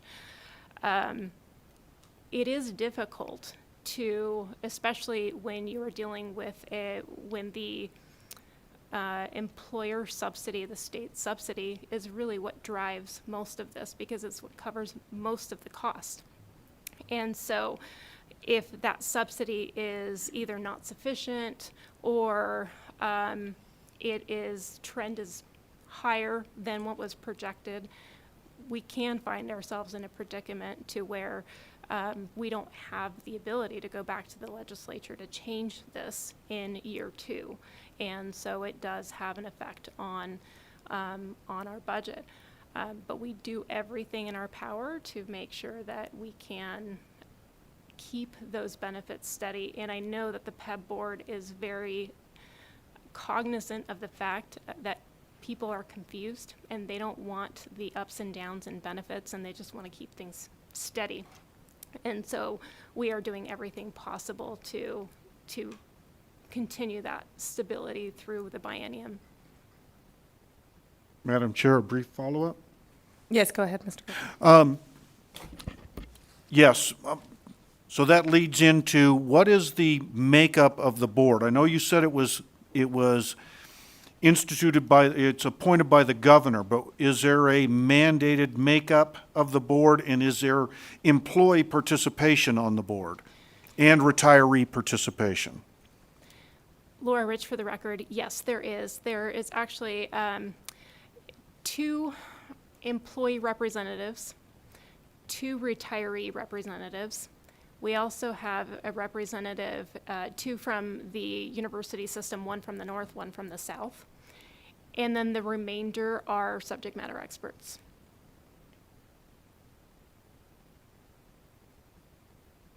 Thank you. Thank you, Ms. Rich. All right, we'll go ahead and go to Assemblywoman Thomas. Thank you, Madam Chair, and thank you for the presentation. I really do appreciate it. Explaining some of the assets that I think that PEP provides for the state employees. One question that I do have is there's a concern about the elimination of long-term disability. And with that, I have noticed that the governor did not restore that into his budget. So with that said, we know that employees do not have Social Security disability, and most NG faculty also do not have PERS disability for early retirement, which doesn't provide a livable replacement income unless their disabled employee has earned many years of service. So with that, I wanted to know, what is the state's responsibility, since this has been eliminated, towards its employees? Laura Rich, for the record, we actually do offer long-term disability through our voluntary benefits platform now, since it's not part of the core package. We did offer it through the voluntary benefits platform. So employees and members are able to enroll in a policy and purchase a policy through that benefit and pay for it on their own. That benefit was approximately about $10 million. And in the past, we had about, I would say on average, 20 to 25 people take advantage of that benefit a year. And so it was quite an expensive benefit for the amount of uptake that it really had, right? And so, or utilization. So I think that was the intent behind why it was not, it was a cut benefit, and why it was not put into this budget. It's a very high cost item. It's certainly something that we could very easily implement again if that was something that was the intent of the legislature. A follow-up, Chair, please. Thank you. So when was this cut out of the budget? Was it during the pandemic? Laura Rich, for the record, yes, it was during the pandemic. It was one of those cuts that at the time PEB had to find, I think it was $76 million to cut out of our budget originally. And so finding $76 million to cut out of a health plan during a pandemic was very difficult. So the focus was not to affect healthcare specifically, right? So we wanted people to have access to their medical services, and doing anything to making any changes or any benefit cuts to medical care was something that we were trying to avoid, and so that is why the long-term disability benefit ended up getting chopped off the budget. Thank you. And just one more.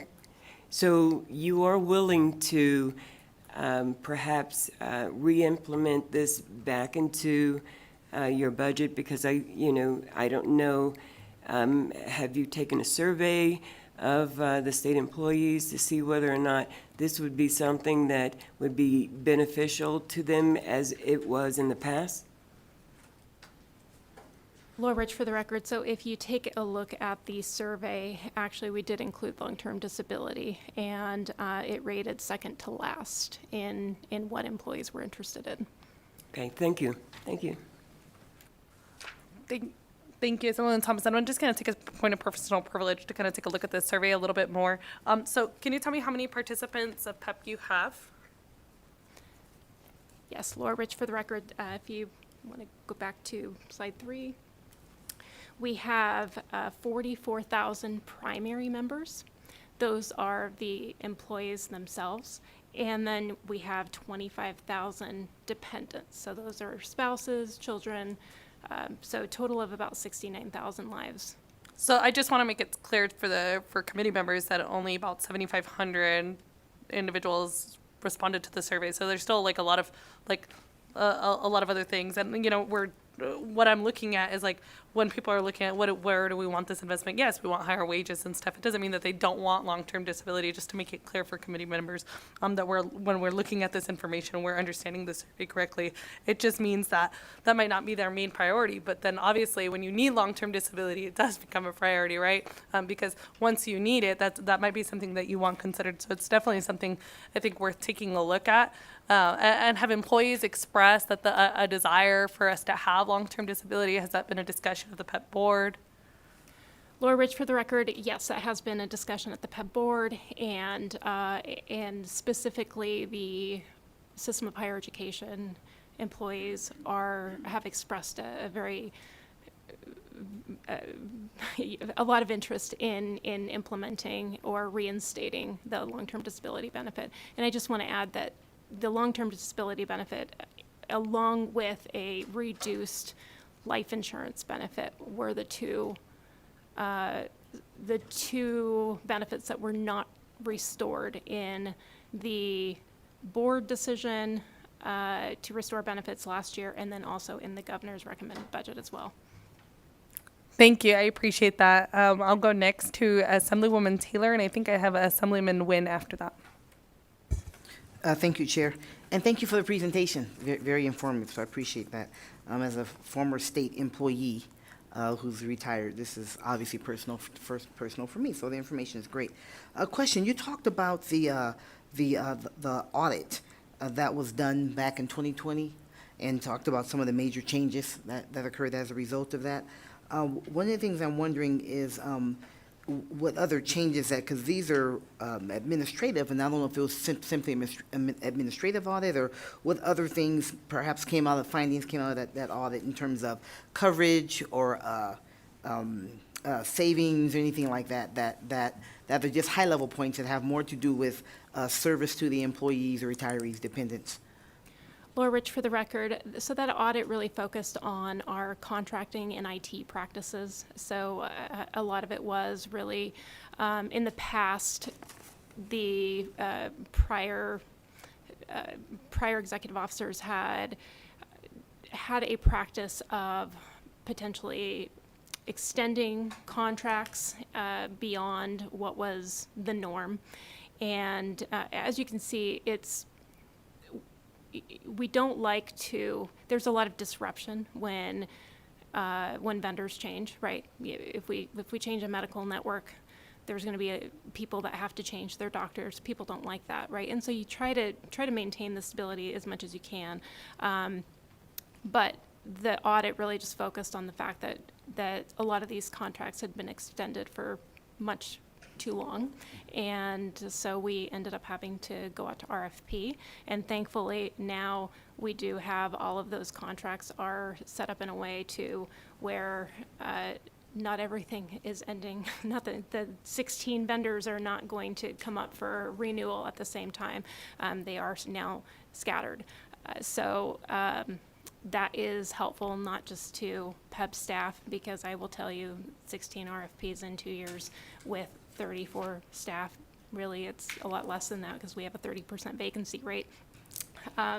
It's hard on the agency, but it is very difficult on members as well because it's very disruptive to try to keep up with. Healthcare is difficult to understand to begin with and to be able to navigate that, but now you're changing your doctors and who's paying your bills and how you enroll in the system, right? It just becomes very confusing to members, and so I feel like there's going to be some stability moving forward, but yes, there has been a whole lot of change for members in the last 2 years. Thank you very much. May I have a follow-up? Yes. Madam Chair, thank you very much. I was trying to get to a little bit more just from the the coverages and so on. So I'm going to just follow up and kind of rephrase a little bit. When you look there, my slide number is cut off, so I can't tell you which slide number it was, but it's comparing the benefits, which is very helpful too, across the board. That my 13. Thank you very much, Assemblyman.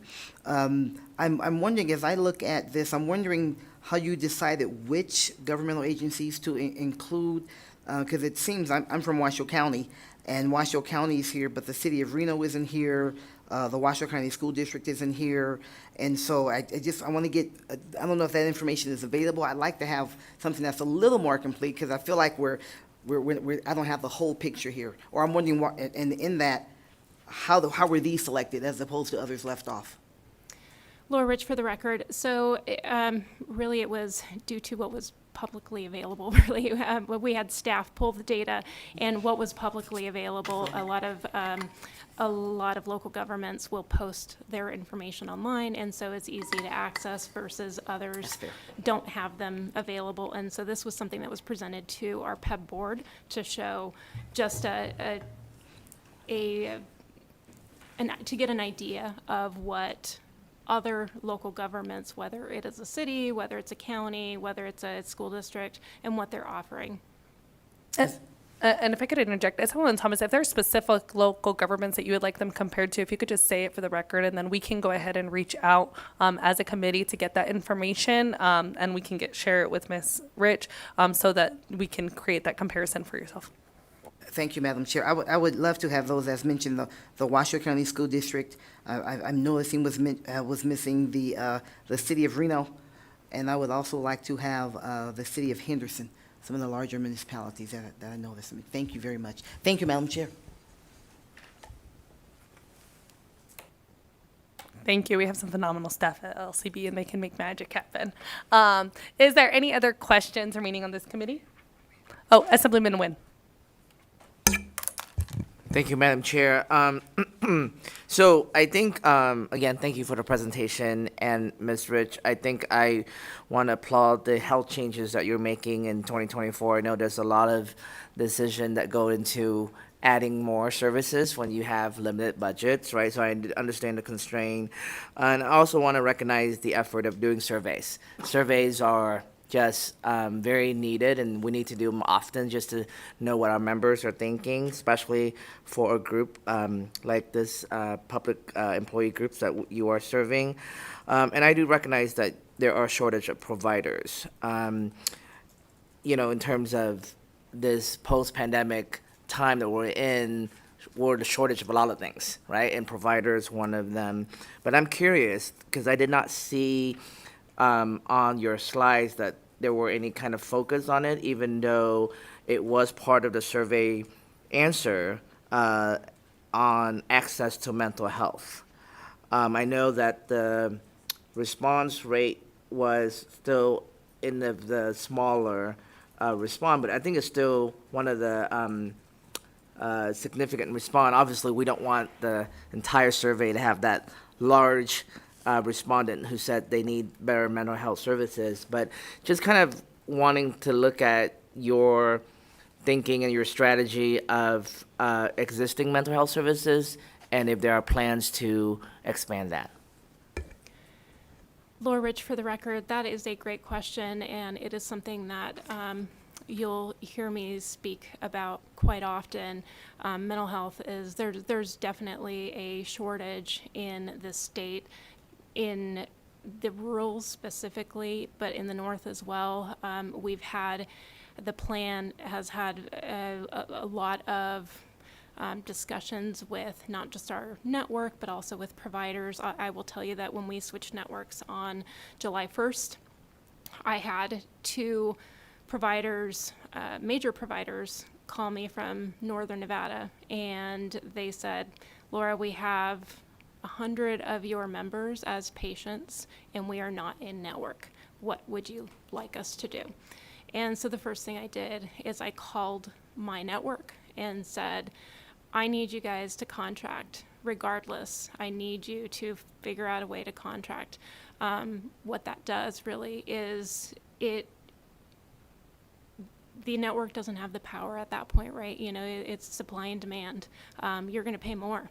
And so they did. They contracted with these providers because otherwise those 100 people would have no one to go to. And so this is definitely something that has been recognized and something that I've been having conversations with the School of Medicine as well about this and seeing how we can partner in addressing this together. I'm also, my position is a non-voting member on the Patient Protection Commission, so it's something that comes up during the course of conversations there. But it's definitely something that is not just a statewide problem, but it's a national problem as well. And finding mental health providers is just becoming very challenging. Something that we've done in our program is we have, again, a digital solution, which is Doctor on Demand. And so not only can you use Doctor on Demand for things like, you know, you have an ear infection and need antibiotics, or, you know, you maybe have a child with pink eye or something like that, right? It's very convenient to use for those types of services. But we also offer mental health, you know, so there are mental health counselors through that as well. And so there's behavioral health and psychiatry options through Doctor on Demand. Again, it's not something that, you know, a lot of people like the face-to-face in those types of situations, but it's an option. Thank you for the question. I mean, thank you for the answer. Thank you, Madam Chair. Thank you, committee members. Do we have any more questions? And Assemblyman MacArthur is shaking his head no, so I guess we're able to wrap up our questions for the day. Thank you so much for your presentation. We appreciate it. Thank you. All right, at this time, I will now open up the time for public comment. Members of the public may provide public comment either in person or by telephone. Written public comment may be submitted up to 24 hours after the meeting adjournment. The phone number to call in is 669-900-6833. Once again, that number is 669-900-6833. And when prompted to provide the meeting ID, it is 8405 1389124. I'm going to ask BPS to make the numbers longer just so we can have even more fun. Public comment is going to be limited to 2 minutes per person. I'm looking at you, Mr. Irvin. Please remember to state and spell your name for the record and indicate your affiliation, if any. At this time, I'll go ahead and open it up first to our public comment here in Carson City. Good morning, Chair Torres, Vice Chair Duran, and committee members. For the record, Kent Irvin, Nevada Faculty Alliance. PEB program is a core part of our compensation and benefits and is very important for recruitment and retention of state employees, including NSHE professionals. We are grateful for Governor Lombardo's executive budget that partially restores PEB benefits. However, significant benefits have not been fully restored. Out-of-pocket expenses are still higher than pre-pandemic. The HMO plan has a new deductible, new 20% coinsurance for some services, and higher copays. The actuarial values of the plans have been reduced by 2 to 3% since the 2020 plan year. The monthly premium is higher by 50%, and the basic life insurance benefit was reduced by 40%, all compared to 2020. Most distressingly, the long-term disability insurance was completely eliminated, and as we heard, state employees are not covered by Social Security disability. That means each one of us is one diagnosis or injury away from having no income stream to pay for rent or food. The argument that there aren't very many in this category each year is like saying homeowners insurance, deciding whether to have it depends on how many home fires there are in the community. You know, the people who are impacted very seriously. It's the state's responsibility to cover this since we have not opted in to Social Security. The survey required people to rank items. So if the monthly expenses, given wages, are high. You had to rank other things lower. And the 10 million cost out of it, one per biennium, out of $1.2 billion budget doesn't seem so high. And by the way, that's one of the RFPs that hadn't been done for about a decade, so we don't know what the real new cost would be. Thank you. Thank you. Good morning, Chair and members of the committee. For the record, my name is Tess Opferman. I'm here on behalf of AFSCME retirees. We want to echo everything that Mr. Irvin just said in terms of restoring benefits to pre-pandemic levels, so in particular long-term disability and life insurance. And I know there were a few questions about that from the committee members, and the answer is our members do want those restored. Those are very important to our members, and we would like to get those back. Additionally, we want the legislature to look closely at the retirees' health reimbursement arrangement, the HRA that was discussed. Current Medicare eligible retirees go on the exchange and purchase a supplemental or Medicare Advantage plan utilizing a contribution funded as the HRA appropriated by the legislature. I know we heard about that. The state allocates $478 and change for each PEB member. However, there's a formula for how much the members get. That formula is $13 per month per year worked. So the max that they can receive is $260. And the average that they're paying out is about $200 per retiree. And so that, just to remind you, despite the allocation of nearly $480. We know healthcare costs have increased, including the cost of supplemental Medicare Advantage plans. And our seniors are all living on fixed incomes. So when these costs increase, they're bearing the burden of those costs. To help address that, this session we are imploring the legislature to raise that formula by $2, so bringing the formula to $15 per month per year worked. That would be a total of a max of $300 per retiree. That's still well below that allocation of nearly $480. When the retirees were hired, the state promised to provide health care in their retirement, and so we just ask that the state maintain that promise and ensure that our retirees are getting necessary coverage to be able to afford their Medicare. Thank you so much. Thank you, I appreciate it. Good morning, Chair Torres, Vice Chair Duran, and fellow committee members. My name for the record is Terry Laird, spelled T-E-R-R-I-L-A-I-R-D. I'm the Executive Director at RPEN, the Retired Public Employees of Nevada. RPEN represents nearly 8,000 dues-paying members. That includes mostly retirees, but also nearly 2,000 who are still working. RPEN is a nonprofit 501c4 federally tax-exempt dues-based organization with 17 chapters throughout Nevada. Created in 1976 and incorporated in 1977, our mission remains the same today: to protect the pension and health care benefits earned by all public employees looking to collect those benefits through the Public Employees Benefits Program, PEB, that you heard about here today. PEB was hard hit, as were most state agencies during the COVID pandemic, and like so many state agencies now, is faced with a severe staffing shortage that's especially concerning with open enrollment ahead.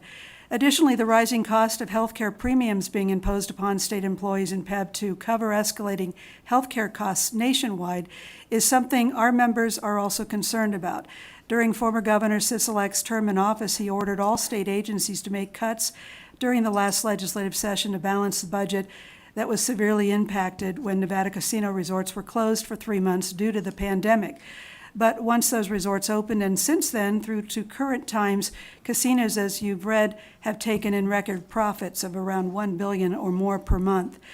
RPEN and our advocacy group believe PEB's budget should be returned to pre-pandemic levels, with long-term disability restored and life insurance benefits brought back to original levels.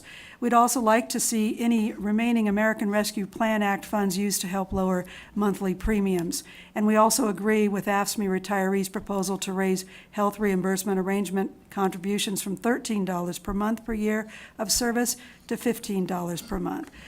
Our members were happy to see Governor Lombardo's budget include an 8% raise for all state employees in the first year of the biennium and 4% in the second year, as well as retention bonuses to help alleviate state workers leaving for higher paying jobs in city and county government locations. State employees have waited long enough to be brought to a level playing field with other governmental agencies. It's not unheard of for state employees to leave for higher-paying jobs within other local and county governmental agencies. We hope this legislature will see fit to address the situation and approve of these suggested proposals, and we thank you for your time and good luck over the next 118 days. Thank you. Thank you. Thank you for the reminder, but I think at this point we're at 117.5. I apologize, like we're math was counting. never my strong suit, thanks. Not like we're counting. Is there anybody in Las Vegas? I don't believe so. If there is, please approach the table. And then we'll see. BPS, is there anyone on the line? Yes, Chair. Thank you. To take your place for public comment, please press star 9 on your phone.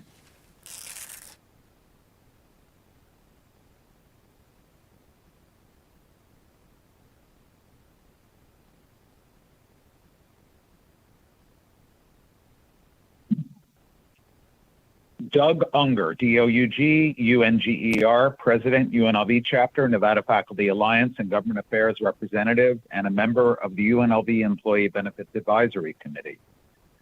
As we launch into the 82nd legislative session, all seems as expected with PEB. Though still not fully restored, at least plan designs maintain consistency in deductibles, out-of-pocket maximums, most services, even at slightly higher premiums. We welcome the modest improvement in dental coverage and the addition of a cancer concierge. One issue that may need to be addressed is the almost certain inflation in provider contract costs next year when the proposed state contribution will be cut by $25 per member. We hope PEB won't face a budget shortfall. Still pending is the restoration of long-term disability insurance, which in a state that opted out of Social Security feels like a breach of trust not to provide its employees, especially Nevada faculty who have no coverage at all. The elimination of state-funded long-term disability insurance is one more small yet significant reason added to inadequate compensation that is causing state employees to leave their jobs for better opportunities. As with most state agencies, PEB's most urgent challenge now is short staffing.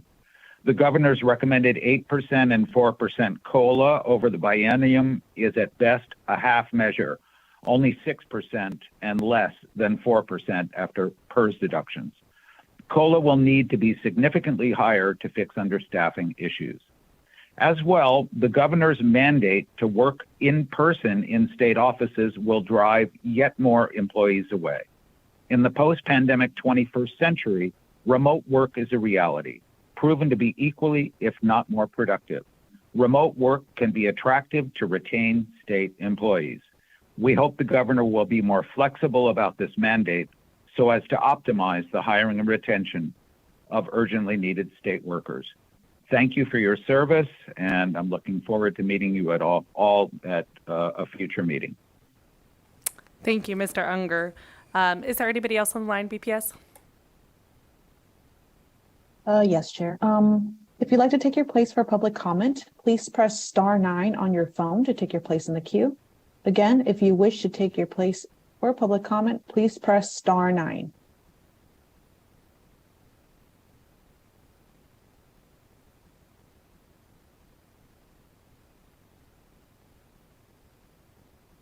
Chair, it appears that there are no additional callers at this time. Thank you. Are there any comments from members before we adjourn? All right. Just as a reminder to the committee, we will be meeting in this room tomorrow at 9 a.m. We will be having some interesting presentations from Clark County, Elko County, and the Division of Human Resource Management, Department of Administration. And this concludes our meeting. Couldn't find the gavel.